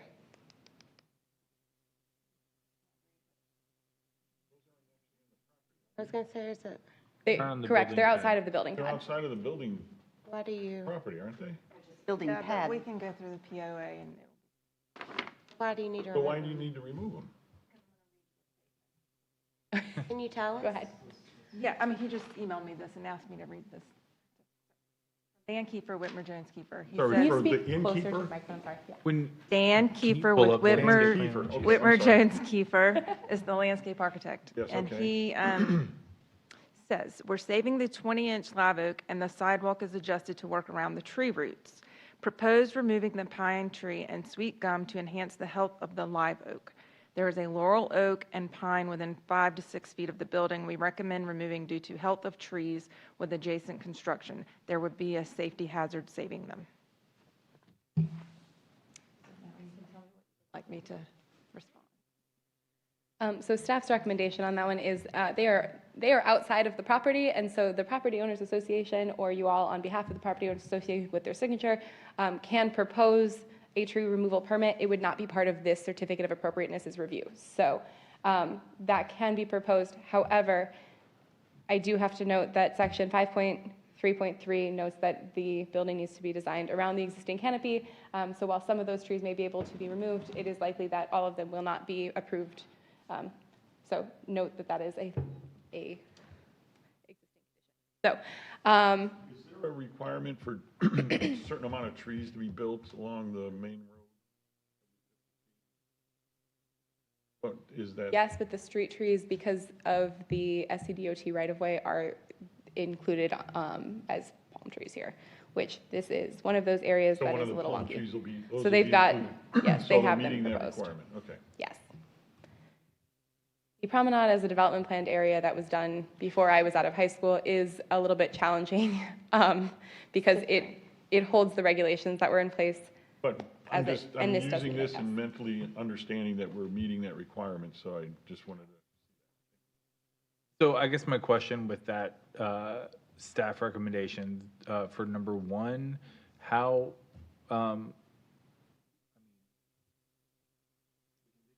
Yeah, I mean, I find, I mean, I don't know, obviously, the health conditions of those other trees, but yeah, I mean, I find that that's appropriate. That was my question, was if you were gonna save that, live oak, and I mean, that would be the one to save, and the rest. But they're not even in your property. I don't understand the point of removing, I mean, I don't even understand why we're saying I that, don't because it's not either. even on your property. Well, but the Promenade is development, a tricky character. So it's part of the promenade So the requirements? POA can do that tree removal. I mean, it would have to go through them, obviously, because we have a building pad. Promenade, you have building pads, but certain things are outside. right, Right. like the Other common area thing. things that are not technically, On property, but they're, right. So the POA it's kind on of common property. approved, yeah. Okay. So the POA, just like with the letter that she had asked for number 2, which we have Yes, since it has since been provided. from Bill, her person, that it's the same kind of situation. So yes, we can go through the POA and get that all sorted out legally with them. So, But these are the recommendations from Dan Kiefer, just based on the condition of the tree, what could potentially happen to them when you start building. Okay. I just don't like I just can't stand taking a tree out just to take it out. Well, that's why he was saying the 20-inch live oak, you want to protect that, so getting rid of some of the things around it that are taking things away from it will help that grow. Like the one across, I mean, the one at the top right there, is that, The pine has the X on it. You can barely see it. Yeah, there's a but pine There's a there. 20 LOK. Yeah, That guy right That's there is staying. one that's staying. that one's that's going. more important than. no, yeah, I mean, Well, that makes more it's sense. not a live oak, it's a willow oak, right? The pine, Oh, the pine, yeah, pines and, The laurel. No, it's alive, I'm sorry. the one with the X, what's the one with the X? A pine. That laurel oak. I can't read that part. So there is it looks like a live oak according to this, which is being saved next to the pine. And then this is also, it looks like it's labeled as a live oak, a gum, a pine, and a laurel. So down here is the laurel and pine that are within 5 feet of the corner of the structure. This is the live oak, gum, and pine that are being proposed for removal. However, this is slightly a non-issue because this is located off of the property, and so it would need to be reviewed through a separate application. So it's not really part of your gig. if I were to provide recommendation on how a motion could be made, it is that tree removal is proposed off-site and therefore must be reviewed as a separate application brought before us by the property owner there. And For then, us? I mean, we don't have to. Doesn't no, get we're not- before you, no. We're not, that's not us.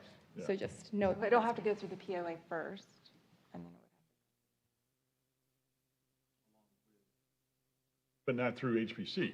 Correct. It just goes No. through another body. Yeah, okay. not that y'all have. So after we get, whatever we do, we just pass it along and we're done. as long as the canopy is, I mean, I guess, as long as the canopy's there, then we don't have any. Correct, I don't and know. within, Which makes sense. yes, within the promenade, it is different. So, and then the second item that I had was that a POA approval letter must be provided. Since finishing this presentation and staff report, that has been submitted, and so that has been taken care of.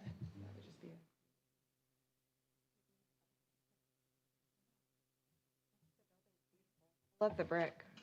I have to say the facade on this thing and the roof line on that is really incredible. It I really- don't know if anyone really paid attention, I'm paid Or- attention to it, it's really Especially when you see them all lined, like the streetscape.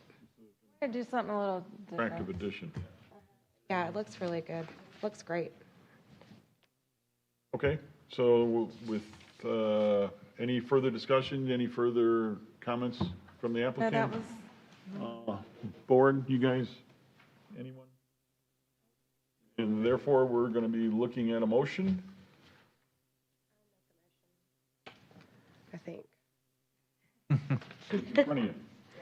Oh, I will, I will make a motion to approve the application with the tree removal to be reviewed as a separate tree removal application. Further discussion? Not, all in favor, aye? Aye. No opposed? Motion passes. Thank you, Follow up in the Amanda. next couple days. Thank you, Amanda. Have a good night. Thank you for We're your going to build time. around the trees. All right, we Like we're have around the next trees, but then we're item, gonna build so- Luke and Andrew, Have if you'd to like to remove join the us at the trees, applicant 'cause table. otherwise it'll die. Almost there, guys, sorry. See, I keep moving that my knees. was number 6, and we're on to number 7. And shifting tides? Correct. So tonight before us, we have a certificate of appropriateness to allow the construction of a new 1.5-story single-family building of approximately 2,920 square feet and a carriage house of approximately 1,105 square feet to be located at 40 Du Bois Lane, which is in the Old Town Bluffton Historic District, and it is zoned Neighborhood General HD. It really is zoned Neighborhood General HD. So this is the property here. If you look, this is Captain's Cove, which has the dispensary located right here. You're looking at Calhoun Street, and Du Bois, which this is the first real parcel on Du Bois. There's a corner lot that actually is addressed off of Lawrence Street. Well within the orange neighborhood general HD zoning district. This is the approximate existing conditions of the site. And then this is the proposed site plan. So you can see there is an access easement that runs along the north side of the property to access the parcel that is located behind it. You can see that here. This is the parcel. There's an access easement that runs along this property here. This is the same site plan. I just zoomed in a little bit because I couldn't read all of the things on my tiny screen. So if you have any questions on it. So here is the proposed residence fronting Du Bois, and then this is the back of the structures that are along Lawrence Street. So Lawrence Street runs along the bottom of the page. This is the first floor plan. So in this one, the front porch or entry porch is located here. Du Bois would run along here with the access easement running along the right side of your page. The back would be towards that internal lot, and then the left side here faces towards those houses that front Lawrence Street. And this is the second floor plan, so you can see it's much smaller, so it is a half-story above the first. And then the roof plan here. This is the front elevation. The chimney doesn't exist. I just cropped my picture poorly. So you can see that this has, the front is going to be a monolithic slab here, but on the right-hand side, you're going to have some piers that run along this front portion in order to be able to save a large tree to push it away from that root system. And you can see that a little bit better plan that I showed you. So here is that large tree right here. They've pushed it as far as they can towards the left side setback and then pushed this up onto piers. See it on the left-hand side here as well. So here's where those piers will go into place in order to protect that tree with the tabby stucco and wood pressure treated fencing between them. And then this is the left elevation, which faces towards the Lawrence Street houses. No.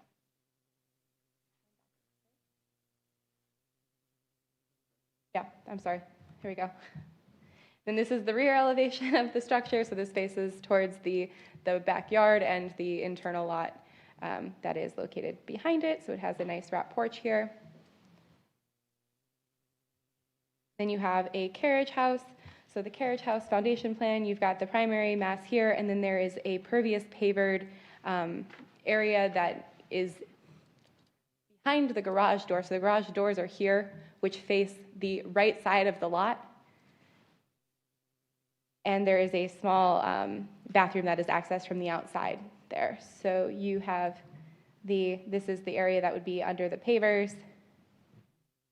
And then you have the second floor plan with the roof plan for the main portion of the mass. This is the roof plan that would be extended here. Garage facing then, or Opposite River of Road? Lawrence? No, well, Ours are facing yes, yeah. opposite. but it of has an Lawrence. entire block between. Right, oh, yeah, Okay. yeah, but like, just, yeah, direction, Yes, okay. it's facing the other homes on Du Bois rather than the homes on Lawrence. Okay. The easement.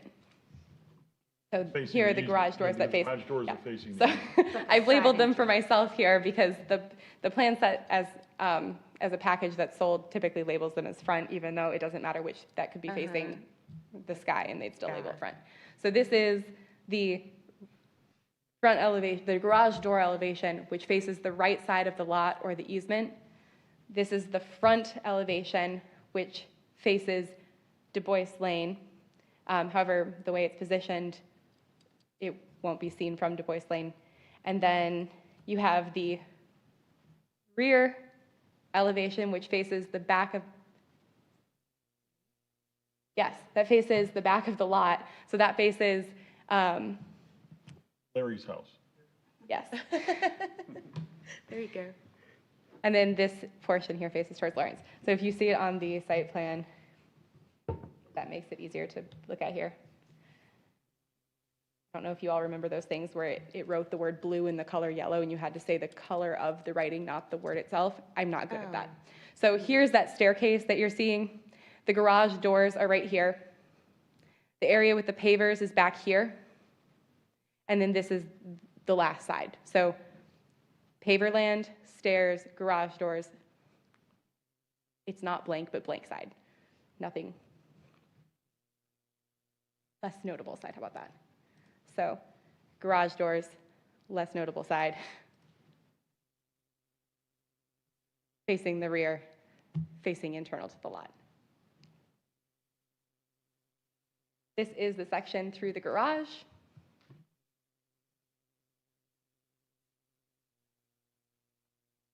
And then this is the landscape plan here. So again, you can see stairs, garage doors, less notable side, paver side. And then this is that easement. So the HPC, as on the last few applications, has the authorization to approve with conditions, to deny the application is submitted by the applicant after they have taken into consideration the criteria found in section 318.3 of the Unified Development Ordinance. We have Luke Healy and Andrew Peets here before us tonight on behalf of the property owner and the applicant. Staff has found that with some following, okay, I keep this section, I'm sorry, I used an old thing here.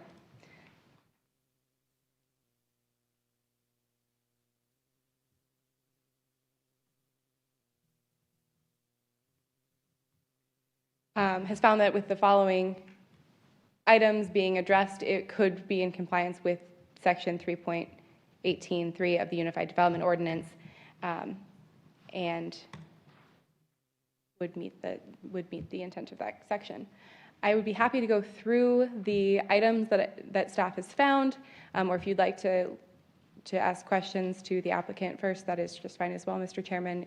Let me know which way you'd like to go. Applicant, Katie, if you want to go through all of these and then we could get through them and then have the applicant address them, or Okay. we could, as a board, address them. Does that be all right with the board? Yeah. Okay. Okay, so the first item is that the landscape plan needs to be updated to include the canopy coverage calculation. This application had a few large trees that had to go before the Development Review Committee, and with that, the revised canopy coverage calculations need to be updated and provided to fulfill the tree removal permit, but also the landscape plan for the Certificate of Appropriateness. The second item is that, as required during the Historic Preservation Review Committee meeting, a site plan showing the existing grades, contours, elevations of the off-site discharge points, as well as the proposed grades, contours, elevations, and off-site discharge points for the proposed and the existing need to be provided for review. Isn't it more of the watershed situation? It is, and our watershed department reviews it as part of the Certificate of Appropriateness process as well. They'll review that part, the Yes. watershed, yes. Correct. So really, that is watershed. It is a fairly administrative point, yes. The next item is that the footprint must be reduced to no more than 2,000 square feet, or the site plan revised to reflect the updated footprint. The site plan is still noting that this exceeds the 2,000 square foot footprint. The elevation, or not the elevations so much, but the floor plans It appears they have been revised in order to be within that number. So I believe that this is a Scrivener's error that has been maintained, but it cannot exceed 2,000 square feet, so that needs to be updated before it can be approved. The plans now address that, and they are now 2,000 feet? It's clerical. So we've made an adjustment on the front of the house to go ahead and meet the criteria of being under the 2,000 square feet, and then it's just overlooked on the site plan. Because you were like 20 feet or something like that, 20 square feet. Like So 19. currently 1980. Yeah. So basically, that just needs to be taken off and revised to So the. your drawings need to be adjusted? Yeah. It's not even necessarily that the drawings need to be adjusted, that Here. number just needs to come off the center of it. It just says on the center, if you look on it, it'll So it's say. here. So right here, it's shown as 2,019 square feet and change. So that just needs to be eliminated. Correct. Eliminate that and change it to the.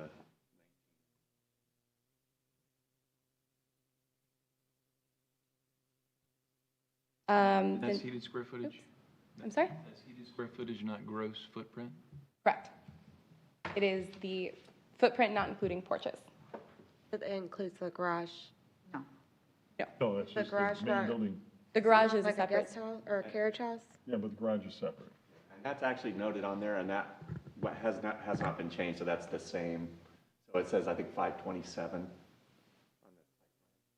That one's correct on the site plan, it's just, when we made the revision, it just never got changed on the.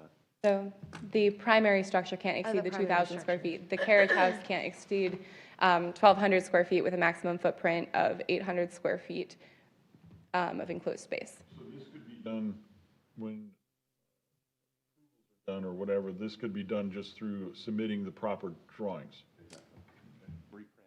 Reprint submitted proper drawings. I think, Yeah.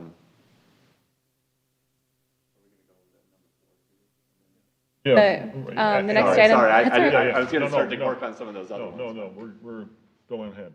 So the next item is that the service yard location is not included on there, so it needs to be depicted on where that's going to be placed, as well as the materials dimensions of that proposed service yard. Item 5 is that an additional column must be added or the columns reconfigured to be spaced no further apart than they are tall on the rear elevation of the carriage house. So that is on the carriage house. I think I've actually labeled it the rear elevation here. So they are spaced about 6 inches further apart than they are tall. They're measured on center. Sorry? We actually fixed the main house because we caught it at the conceptual on the main house. And then it was just something that I overlooked, and then we overlooked on the conceptual, but we did catch it on the main house, on the rear, and that was changed and addressed. So we just need to go ahead and add one more column to that. Because it's center to center, it's not edge Right, to edge. right. Or so raise the roof by 6 inches, Right. or the beam height. Right. I think where that window is, it might just be easier to just put that column, you know. So it is, they're 7 feet 6 inches apart and 7 feet tall on that. So that's the actual measurement there. Next item is that a typical window detail showing the materials and configurations must be provided. And then the next item, number 7, is that a detail which includes the material configuration and transition between the two fence types must be provided. Additionally, provide information regarding how it ties into the building elevation along Du Bois Lane. Specifically, into the handrail and stairs off the mudroom is not enough information was provided in order to complete that review. That was an item that was discussed at the HPRC meeting. So the area that we are talking about here is this space right here. Oops. So this is a 42-inch live fencing. We don't have a detail of the live fence, so I need a detail of that fence showing the materials and configurations of it. And then specifically, this right here was the area that was of concern, how it tied into the hand railing and stuff that is off of the mudroom. So, oops, come back. That ties in this area Just more here. complete details of fencing. The way the original fence was on conceptual, it came straight across from the garage straight to that handrail. So there was a concern that when you come, how are you going to tie that in? We're going to take it, and now it actually comes off the other way and then works back to the garage. So it's going to be easier to connect because you have a handrail now off to the side. You could put that post and connect to instead of running straight down the line. I think that's what the concern was in the original. So we just need a detail on that. Just simple detail.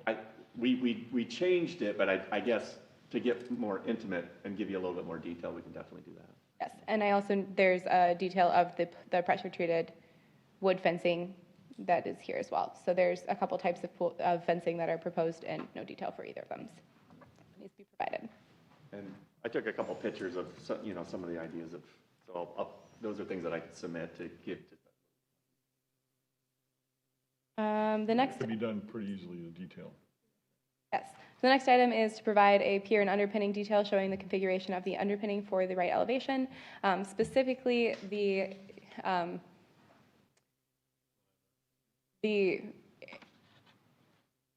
a depiction of how the pier and the wood hog inlay is treated. We've had several instances where it is not set back from the pier face, and that's where we run into our challenges, and so we need a detail of that underpinning. It was a comment at HPC, except they took away the underpinning areas where that was going to be a necessity, but then they had to add back the underpinning for the area that they're proposing to save the tree. So if you don't mind me asking, what is the requirement for your depth to set that back? On the top of your head, because then I don't have to chase it down, I'll just do it at that. it is in section 5.15.60 of the Unified Development Ordinance. I have 10 items on my agenda, and I can't remember off the top of my head. This is a typical issue that comes up, I would say, on almost all of the underpinning, all of the types, so it's just. I'll look it up and make sure that detail. I can also discuss that depth with you, not off the top of my head. I know we're kind of jumping, and then we're kind of talking anyway, but to jump back, we have the canopy, the updated canopy on the site plan. So do you want me to go ahead and, even though we have it on the site plan updated? It's the calculation, I believe. Calculated it from when we made our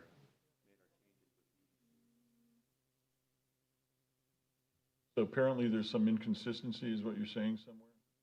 I think I think that was an updated calculation at the bottom. It says tree canopy provided, the 75%? 7550, and then the requirement for it at 75% is 6450. So we're above that required. Okay, so this maybe hasn't just been submitted for the tree removal permit, and so if you do the calculations for the tree removal permit, it'll go, and that'll satisfy that need. So in other words, there's something that's not connecting? I'm sorry to jump in. So we definitely jumped through a lot of hoops to make sure that we were working with the trees that were there, and we had some disease trees, so we were trying to figure out, okay, like, there's a live oak that's gorgeous, right? So that's why we came in and cut into the foundation, and we're adding that pier and block system so that we can keep the live oak. So there's just been a lot of confusion, I think, because there's been a lot of changes back and forth. I think we've got all the change, like, UDC is happy with the changes that we've made, right? But because there's so many changes, so like the little things like having, yeah, just, you know what I'm saying? Like some of the details, we've had to go back and change the plan so many times. So it's just cleaning up those little things, and once she found them, it's easy to go, oh yeah, I see that. But so the first thing was the tree canopy's on there, it's just on the site plan. So I was thinking, okay, well maybe you just wanted it on the landscape design plan on top of the site plan, but if it's on the site plan, at least we've got it there. And then the other one that was, so then the 2000, we've got that. The thing that we look for is when the drawings are stamped, those are the drawings that are going to be reviewed, and if you got inconsistencies, then it makes it very difficult, so the consistencies of the drawings have to stay. And I think what she's saying is going to clean those inconsistencies up, and I don't think they're major things. I think it's just a few little line item inconsistencies. Yes. And then sounds like you've addressed them, they just don't show on the drawings. And then what I'm understanding, is that what everyone else is hearing? Okay. And then They're not all in one. Yes. So the next item is to provide a wall section through the eave of the house showing the configurations and materials as not enough information was provided for review. The 10th item is that the application, so this is one of those weird parcels, and I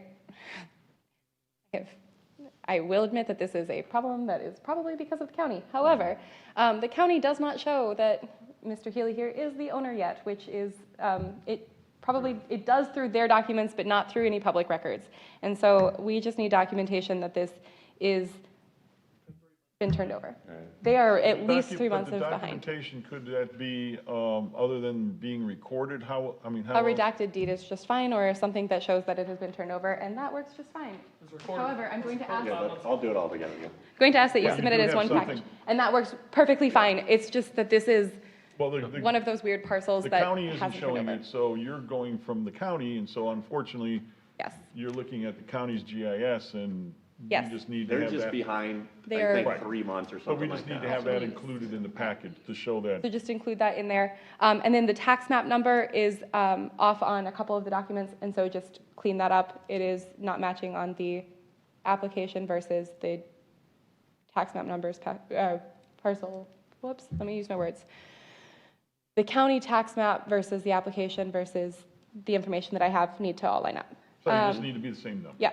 And then the next one is the site plan needs to be updated to reflect the accurate footprint for the carriage house structure, including the porches and stoops. So the site plan shows most of the carriage house, but it doesn't show that area that is under a roof here. So this area, this will actually extend beyond what is being shown, because there's the roof line that extends beyond that with the bathroom area here. I think the first two had like just the dotted lines, and then I think as we've come further along on so he should have that in his record just to go ahead and overlay that roof line over the top of that. But he wanted to make sure that you were seeing what was going to go and be proposed underneath it, so.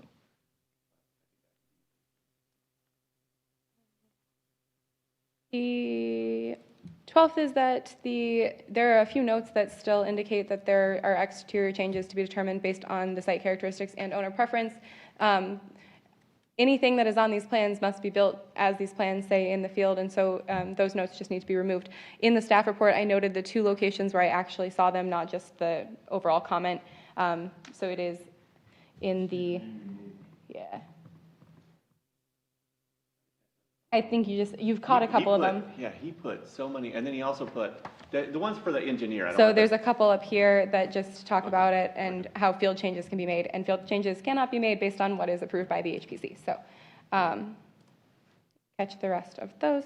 And then the last. They're probably just drawings when they're submitting them for somebody to build it, but then us as a body has to have that eliminated, because then it just makes it willy-nilly. He's got a lot of those notes in there. Like, Yeah, there were. So those have to be substantial amount. eliminated. I'll take them out. Yep. Then the last item is that the tree removal permit, which exists and has been to DRC, but doesn't yet have that final approval because it is waiting on the tree canopy calculation update, which I know you've been in touch with Jordan, and so the last one is completely administrative. However, any items that are mentioned by the DRC in that tree removal permit do need to be satisfied before the certificate of appropriateness can be issued in finality. But did you mention something that, It has been reviewed by the DRC, and they have communicated verbally that it's great, but Jordan is still waiting on some documentation to be submitted, so it's so just a once matter that of gets lined up. getting the paperwork through? Actually, I think we're good on the paperwork. I'm not sure of this, but I think we're good on the paperwork. I think they wanted to make sure that we got passed by you, because he was saying, hey, I don't want to pass you guys, have you go and cut all the trees down and then wait 2 years for you to go through. But they approved it. Yeah, but it's verbally approved. It's they like it's in the every, process. all the steps that we're taking, you know, and the adjustments that we made, they're happy with everything that we. It's more verbatim. I can't get the tree permit until I apply. A little bit before. He's okay with doing it before, but he just wants to make sure that we pass HPRC before he goes ahead and lets us cut the trees. Correct.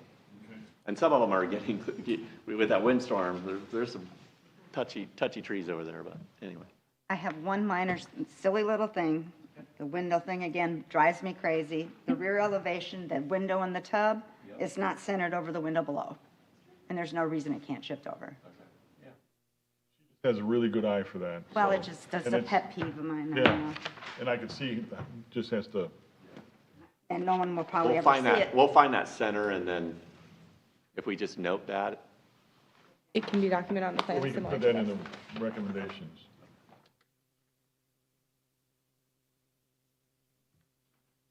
So, I mean, I just want to, this is, I guess, goes more with 13 and DRC, but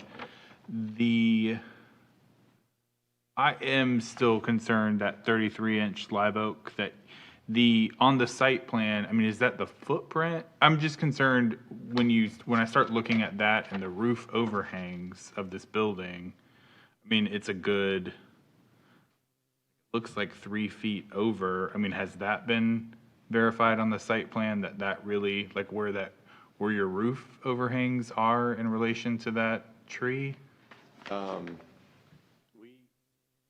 a little further than that, it's about 3.5. Okay. Where that hangs off should be about 16 inches. So, Great that you're adjusted to say that. I mean, tree. we've done everything and have got real creative to make sure that we could save that tree, so. Yep. Excuse me. This is done after this, guys. There is a foundation plan somewhere.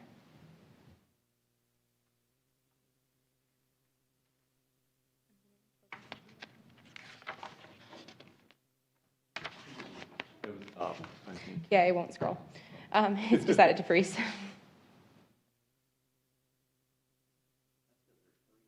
5 pages or something. Oh, no. Yeah, 395. It was just. not That even- was y'all's That thing- Christmas present to me. That thing's great, yeah, exactly, yeah. All right, I'm sorry, there is a foundation plan that shows that exact distance. I believe it's 3.5 feet from the wall and the overhang on that. I don't have a Okay. wall section, so I can't tell you what that is exactly, but it looks like it's 1.4 according to the roof plan. Okay. Nope, it's 2 feet at that space. And I mean, I'm not seeing it, I don't want to beat a dead horse, but I mean, I'm hoping that tree is going not towards the building at all. Well, I think we've got enough, Those look pretty straight. This one? we've got 16 inches. 16 Yeah. inches there. But 2 feet minus 1.5 feet. Yeah. So It is going very vertical there, which is good. I think we're gonna be good. And the other thing you can do is if we had to, we could do a notch out at that area if we had to. I don't think that that's gonna be something that comes up. But there's a few in Old Town where they've just kind of notched out if they've ran into that, so. Yeah. Even if I had to go back in a foot, now we're at 20, Right. 26 inches.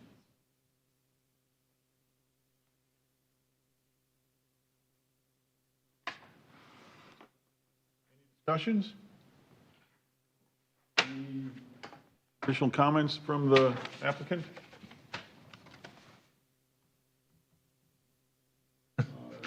That means we're looking for a motion. Hope somebody's taking some notes.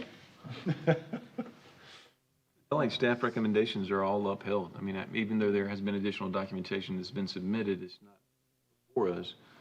So I would like to make a motion to approve the application per staff recommendations with the additional request to ensure that the second floor window over the tub is centered on the rear window below. I second.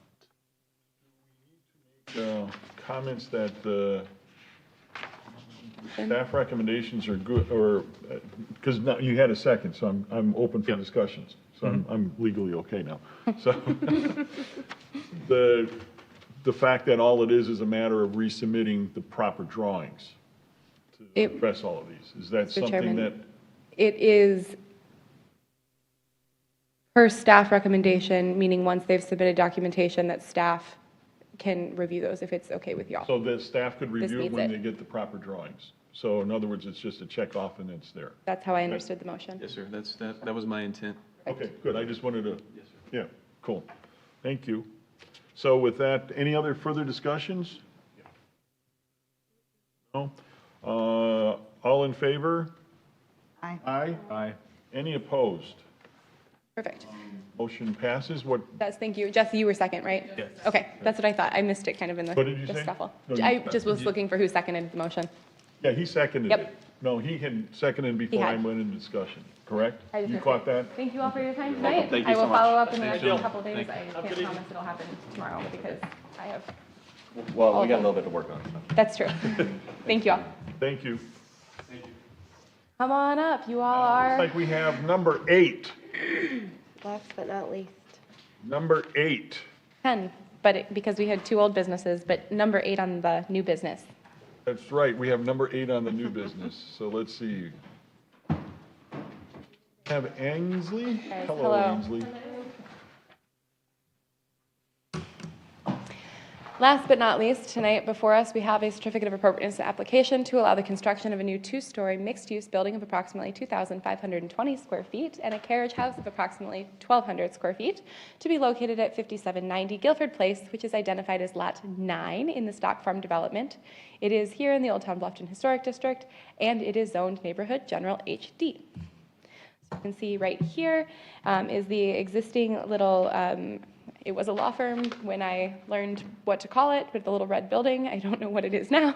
And there is. Still a law firm. It is still a law firm, perfect. And then it is the building directly next door to that.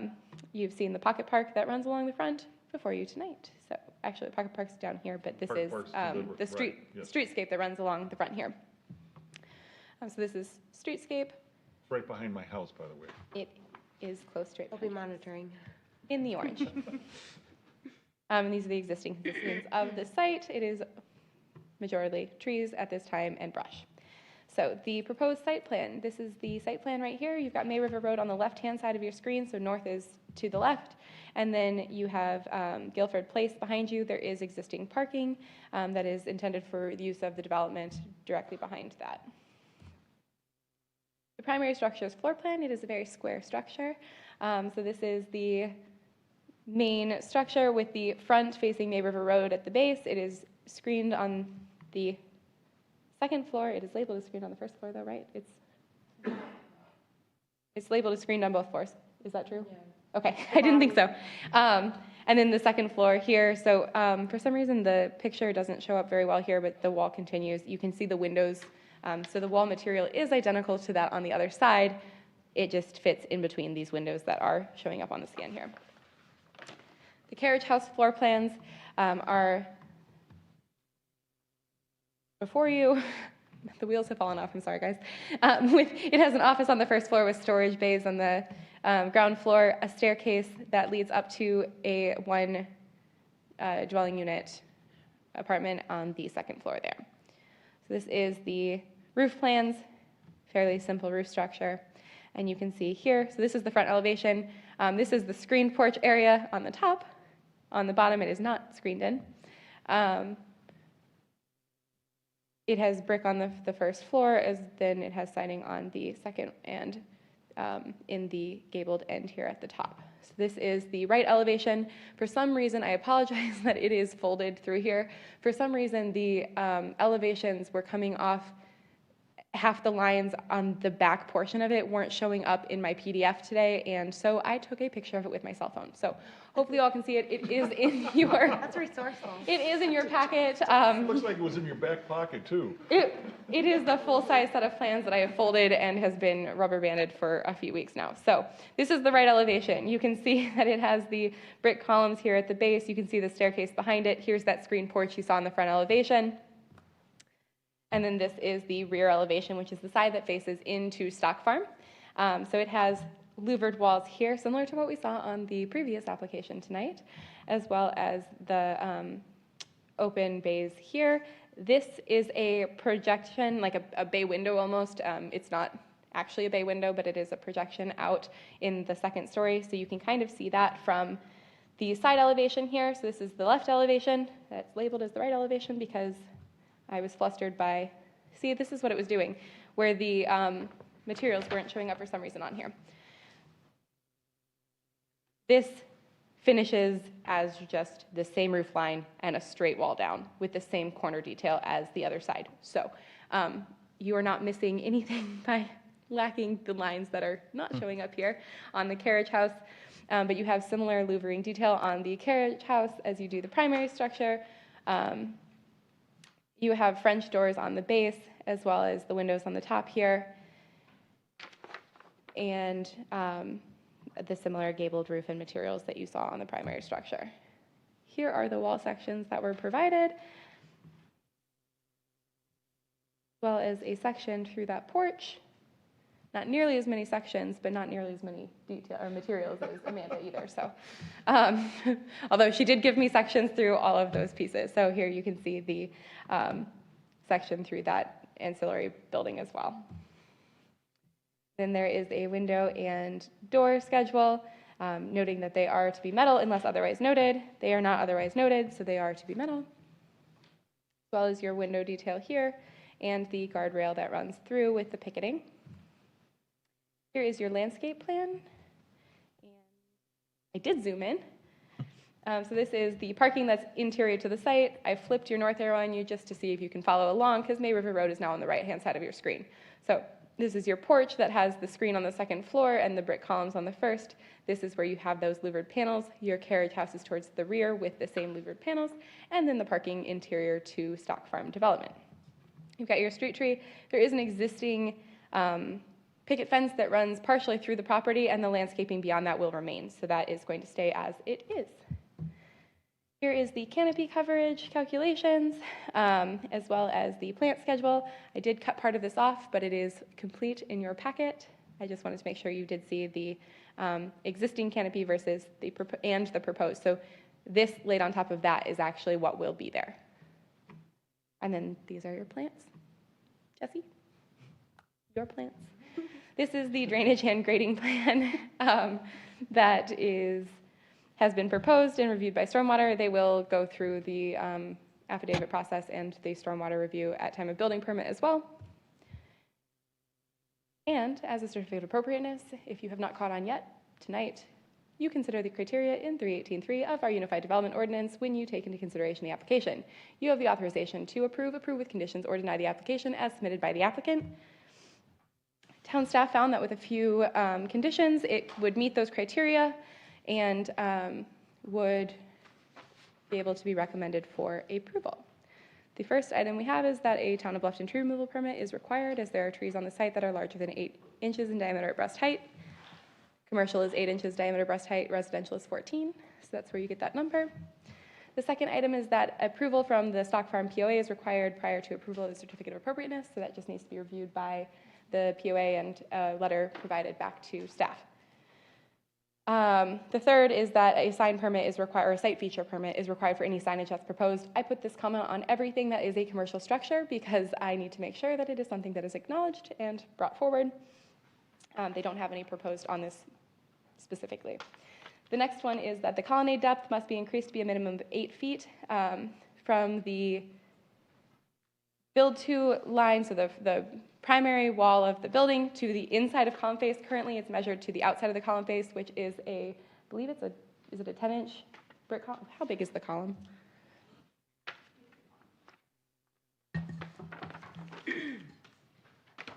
12-inch CMU 10-inch. wrapped with brick.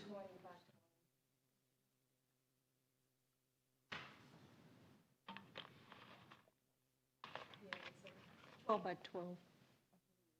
Okay, so currently it's 7 feet to the inside of column face, so it's just a 1 foot difference there. And then, do you want to talk to that, Ansley? I'm sorry, speak to that. I'm going through very fast. That's fine, let's just, You wanted to say go ahead. something? I mean, looking at your face, what's yeah, going on? we'll just go through everything. Okay, and we'll go back to anything to have. The next one is just to provide a detail for the screen porch area where the railing is. The screen porch was shown between the columns, but the handrails that go behind it and the... So that one I do think we could talk about. Go to the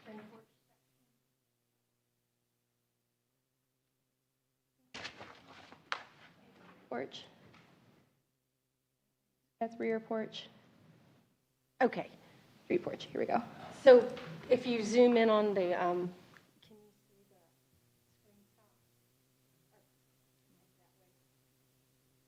So I can see the, where it says pressure treated 2x4 rail.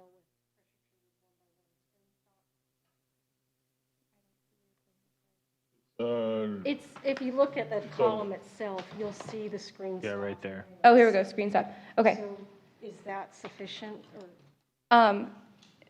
What I'm looking for is the Balustrade, balustrades, thank you, the fall protection. in between, the fall On protection. the elevation sheet, or just on a section? So Yes. you're looking for the, So this, I'm looking for this part all right, so that, on this part. oh, no, I have, I probably have, like,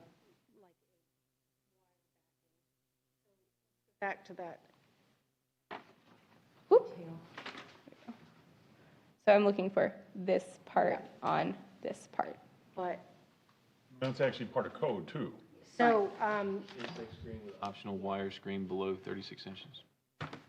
I don't know why it says optional. Right. Insect screen with wire screen below the 36. It's not going to have the picket. Okay. Is the wire The wire screen? screen, but it's going to not be an optional, it's going to be. Yeah, I need to delete optional. Okay, so optional removed or the detail shown. I believe that this can, if it is the HPC's recommendation of approval with conditions, this condition can stand, and either that be this condition would cover optional being removed or those pickets installed if building safety shows that that is a necessity. I know that that's come up, I'll say, Ansley, that has come up before, and it, bearing on that, but prior conversation that it was at the time not being approved by building inspections. Okay. I've seen it done, I've done it. Maybe I'll keep the optional, and then if they tell me I can't do it, we'll go to. The optional balustrade if required. That works to match or whatever. Saying you can't do a two-story, just Because you have to protect someone from falling through it. No babies falling off the porch or monkeys. That came up, and it was mentioned by Oh, I remember that. I totally remember that. But they're no longer going to allow the wire backing? But I would argue that as a builder, with our code enforcement office, that it can be installed in a manner that meets the requirements. It's neither here nor there really, but just. It comes up, I'll. Yes. So Now, is that more of a building code issue or an HPC? It is, so it really isn't necessarily on us as much, except for the aesthetic component of it. correct. If the railing were to match the railing on the portions that are not screened, it would be in compliance with the ordinance. So if the screening component, the mesh component, is not approvable, and y'all want to put the railings as a continuation similar to the areas that are unscreened, that would meet, this as a condition would allow for either of those things, if that makes sense. Okay. Yeah. Yeah, and that would, That it may allows come for up it to go again. either way on that, if that's found.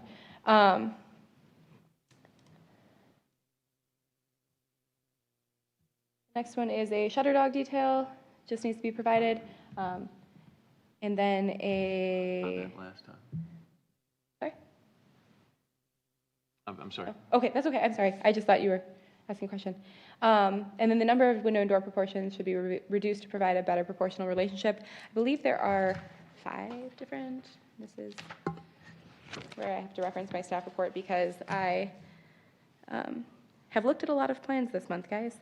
The primary structure has 5 different window sizes, each with different proportions, and the carriage house has 2 additional types which aren't used on the primary structure. So just reducing that number to the smallest number possible. The structure. So we're going to have to talk about that in depth. Well, you're looking at your window schedule. I was looking at the window schedule you have, and it looks like your window schedule.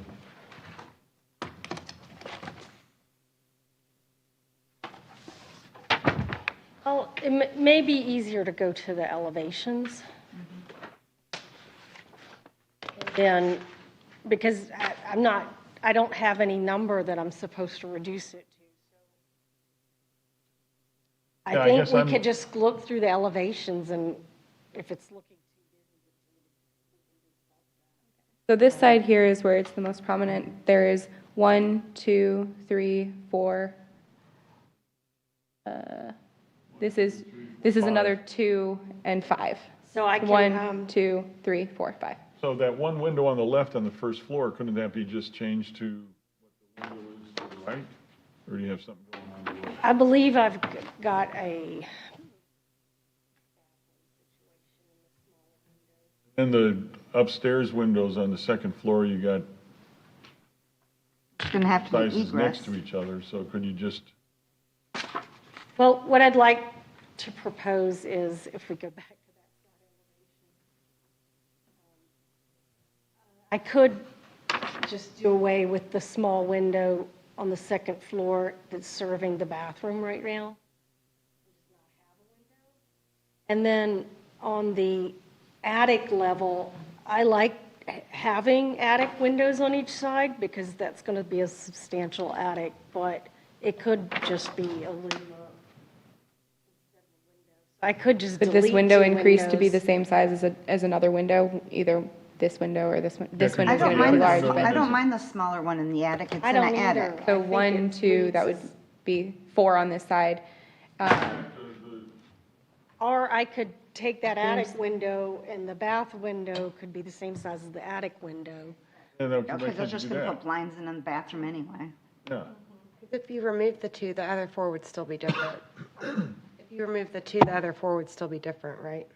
Yeah, so you'd have, if this one went away, it'd be 1, 2, 3, 4 on this side. On this But side, still have you the- have the same. Would you guys be okay if she just made the bathroom window Yeah. longer, left it smaller, just made it the width of the kitchen window? The depth, height of the kitchen window? The height of the kitchen?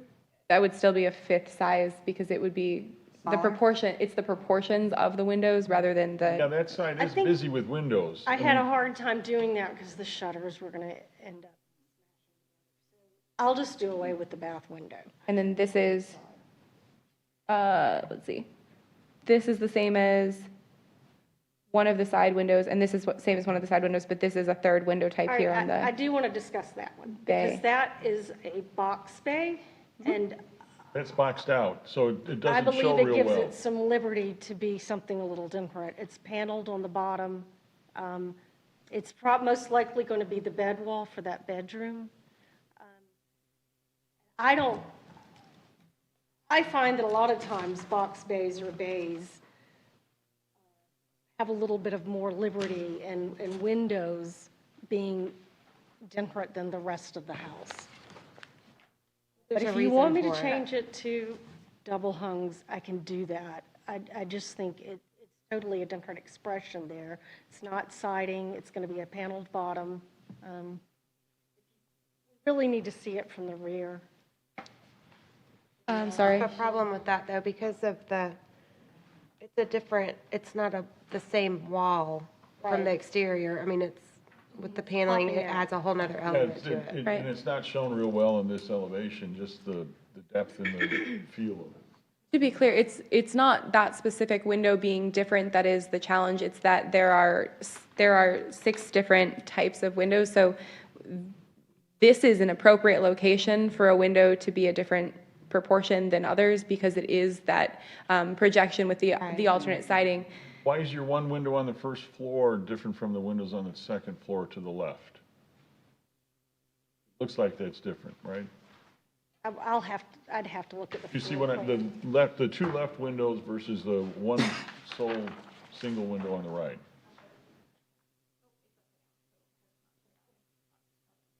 And you're gonna have to read this. I mean, the window, different window sizes doesn't bother me. But we're at the back, aren't we? Is there a maximum number of different? There's not. There isn't. Traditional no, construction patterns. We don't have a number, it's just kind of an ambiguous. Traditional construction pattern sections 32 and 33 Oh. indicate that it should be, in I had to make, theory, no more than 3 or 4, So- depending on the structure. the window wasn't you're seeing at specific. the bottom is at the handicap bathroom. And in order to get a grab bar along the, next to the toilet, I have to have it, the sill height be higher, or the grab bar will end up in the window. That's the same as on the side elevation. Yeah, those two are the same in That's that. the same as this one here, is the Yes. C and C. Okay, so that's, About the possibility of keeping the bathroom windows the same, and the window that's in the commercial flex space, possibly making that the same size and maybe putting 2 windows in that Smaller window. So that we don't have, running Cs where the As are, the commercial flex. So. Well, just on that wall. Can I ask you all something? I don't think it's the rear and front that I don't think you're so. finding too busy. I think it's the a side. That's, Yeah, it's that side. yeah, for me, yes. The Okay. rear and the front are good to me. Yeah, but that side is really kind of, Probably specifically the left side. Yeah, because the right side looks pretty nice. So can we go to those sides again? I think yeah, that side's just too Um, much. If I get it down to 3, the attic, and then 2 double hungs, would that be satisfactory? That's just removing that bathroom one, right? Yes, the bathroom window would go, and then I could make the long window you're seeing at the brick portion toward the screen porch, I could make it the same size as the window On the main that's in level, the, on the main level, you're making the one to the right the same size as the one to the left on the brick main level? Is that what you're saying? yes, I could do that. And then I think it wouldn't be, mimic the right side, I think.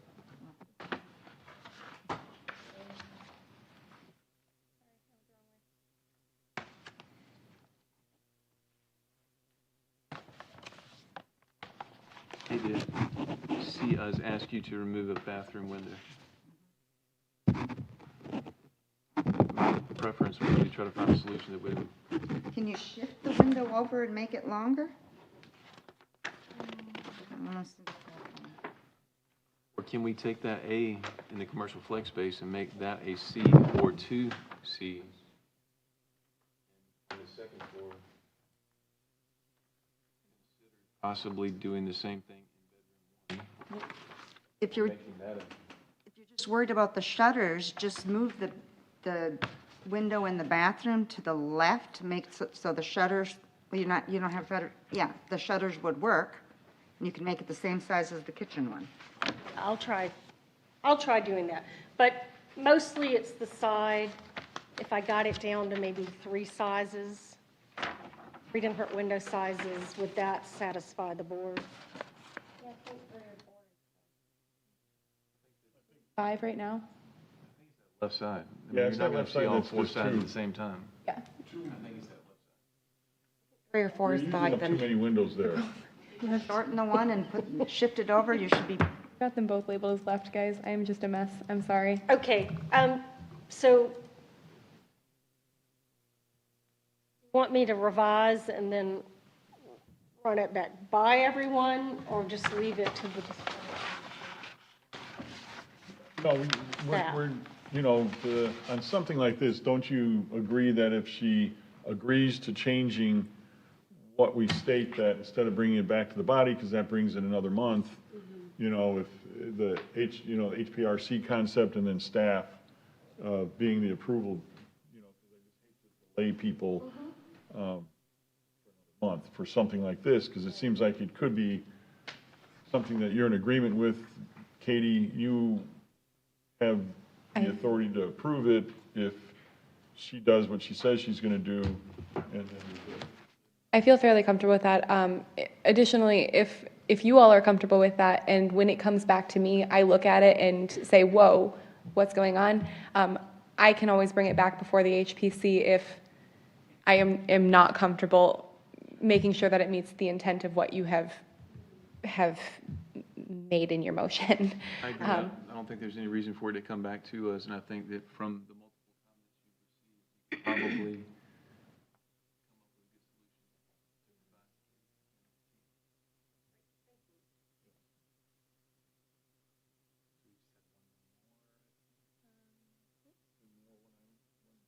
Oh, yes, I'm sorry. And then the last one is that the landscape plan shows the driveway area, and because there is no access to this site for a vehicle, the way that it's currently proposed, the development plan indicates that that would have to be pedestrian only unless it went through. Yes. So that is this area. I have a concern regards to what's shown there is, the zoning only allows one commercial and two resis. That's what's, And the way this is shown is there's a possibility of having two commercials, two resis. So what I was, So I have a concern of the way this is shown. so that originally was connected.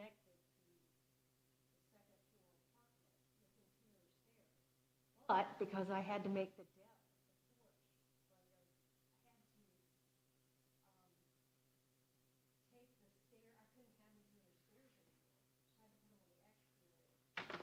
what it did, and I think that to just the language for the landlord is that office space has to be rented to somebody that's renting a residential space. in the narrative. And I always assumed it would have to be a home office anyway, because with a home office, you can have a power that the zoning ordinance allows for multiple commercial uses. It may be in the covenants, and he lives in Stock Farm, so he may be speaking to that. Mr. Tenants. Correct, for the Carriage House. So technically, they're telling us that office space is going to be utilized by the By one of the residents. existing one of the tenants. residential tenants. It could either be the one in the carriage house or the one in the main house. So that you're not creating any more. Right, because the way it's drawn and the way it very easily could be, go ahead, So the same rent it goes out. with the storage. Some of the tenants, they could choose to take How, Mr. Chairman, for the zoning ordinance and for the development plan, it doesn't specify the number of tenants for the commercial portion of it, so it could be 2 or 3 different offices. The covenants for Stock Farm may be different, but the actual zoning ordinance for the town of Bluffton and the development plan, last amended in 2016 or whatever I wrote in my staff report, doesn't indicate a number of commercial uses, but it does indicate the number of residential dwelling units to be used in that space. So there can only be one in the primary and one in the carriage house, to be a total of 2 on the lot, which they're meeting the residential portion, and the commercial portion they're meeting for Bluffton. If the Stock Farm POA restricts it to only one use, then it may need to be restricted to that residential. And by not meeting the code for commercial structure, it may need to be a home office anyways, based on what Josh was saying there, but I don't memorize that code book, I only memorize the blue one. then going back to that point of the garage doors being used for, what were you saying, Katie? This is the space, so this is an existing sidewalk and parking that has the curb stops here.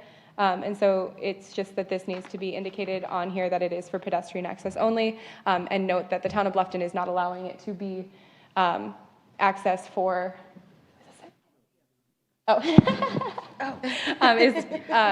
So the site plan needs to just indicate that it can be a concrete patio, it can be a concrete pedestrian access, but it cannot be a driveway that is being used for vehicular access I was because thinking- it cannot have vehicles crossing the sidewalk without, I was going to ask It looks like a about, future golf cart parking. No, just run over the shrub. and one of the reasons I had put the mic over here was I had the landscape architect here, Maria Girardi, and I thought we were moving on to landscape before it bounced back to me. wishing. you can give it back to But her. that is true. She doesn't want it. Hot potato. We did think possibly somebody might want to store.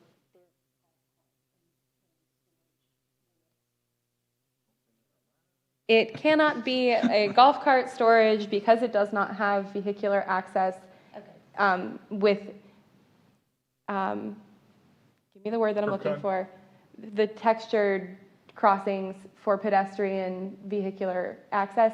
So the site plan and the intent of this design through the Historic Preservation Commission cannot be for vehicular access because it does not have vehicular access.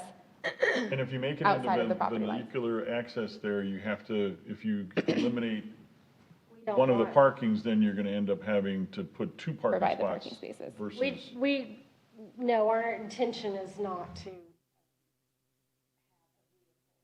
Have to take out the word driveways, basically. Concrete patio. Pedestrian path.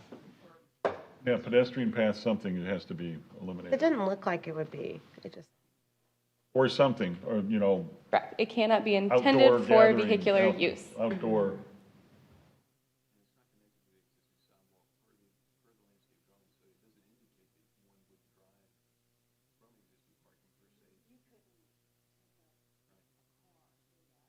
Correct.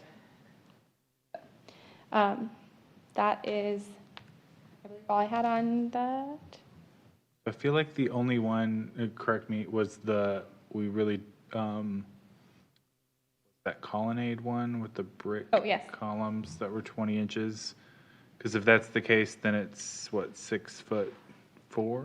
7 feet from the interior wall to inside column face, if I measured correctly when I wrote the staff report. What size is the column, and then is it like an 8-inch column wrapped with brick, or what is? So it's the colonnade, so we are talking about the first floor. Correct. Ground floor. Correct. Correct. Yeah, I've got a brick wrapped. What size is the column? The column itself, I think it ends up being 20 inches by 20 inches.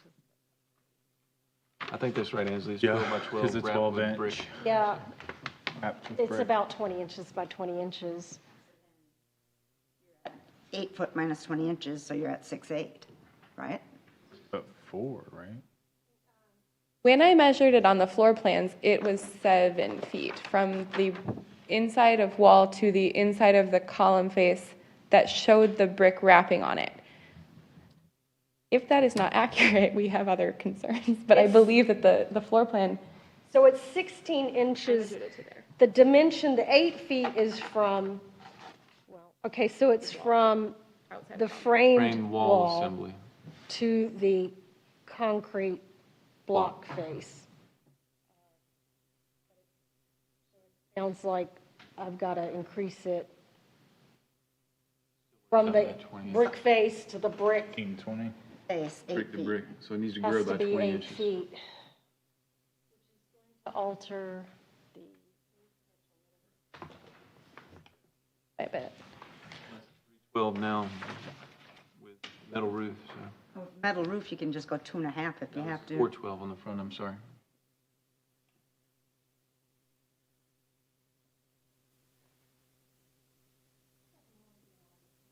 I don't either, but I tried to fix it. I didn't do well.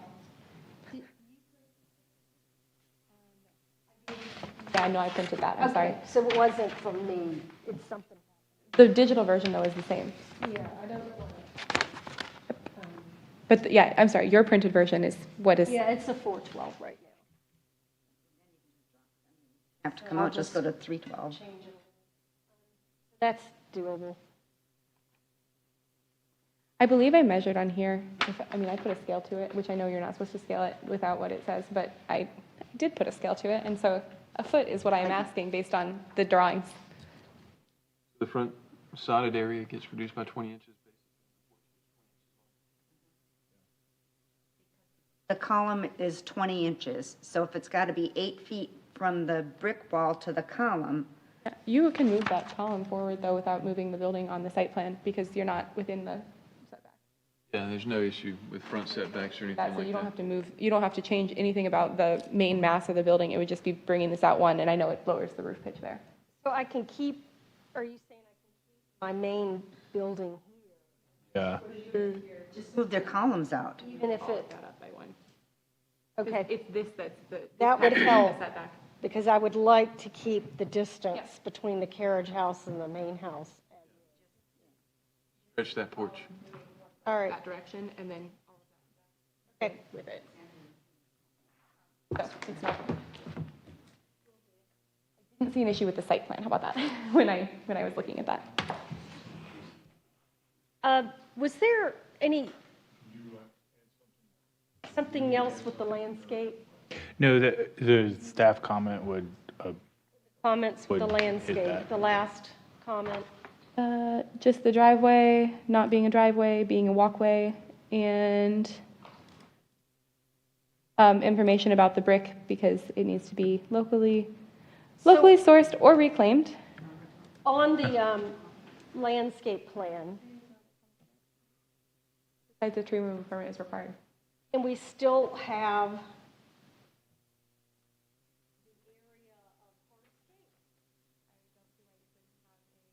it's just the word driveway needs to go. Right, just say concrete patio.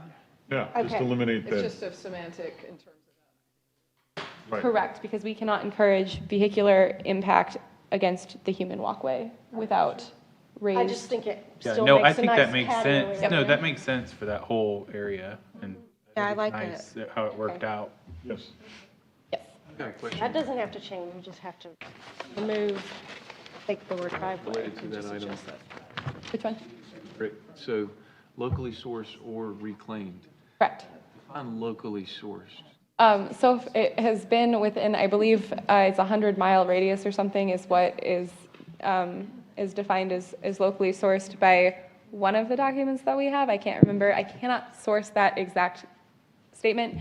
We've had brick come in from Augusta, Edisto, and most popularly is the Savannah Gray that comes through. And then we've had a bunch of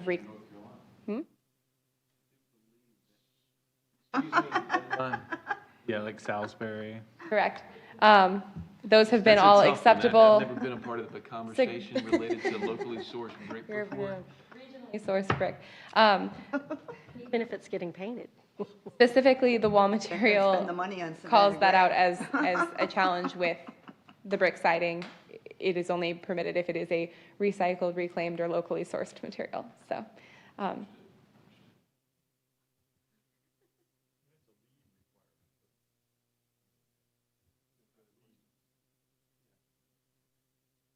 is also a 515-6G requirement.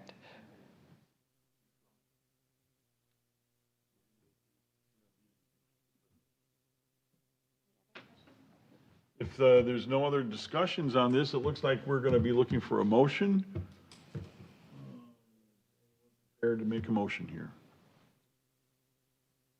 I mean, to be honest, all the staff comments make sense. I can't really remember what we determined with the windows for the left elevation. I think that's the only thing that deviated. Everything else was straightforward. So we're not making a motion right now, so we could discuss Yeah. that. Yes. So I guess what the point is that you could just say that, that one side needs to be addressed so that RC sees it. HPRC sees it and you're minimizing the three? I think she said 3 to 4. Three? It's what, Could you do three?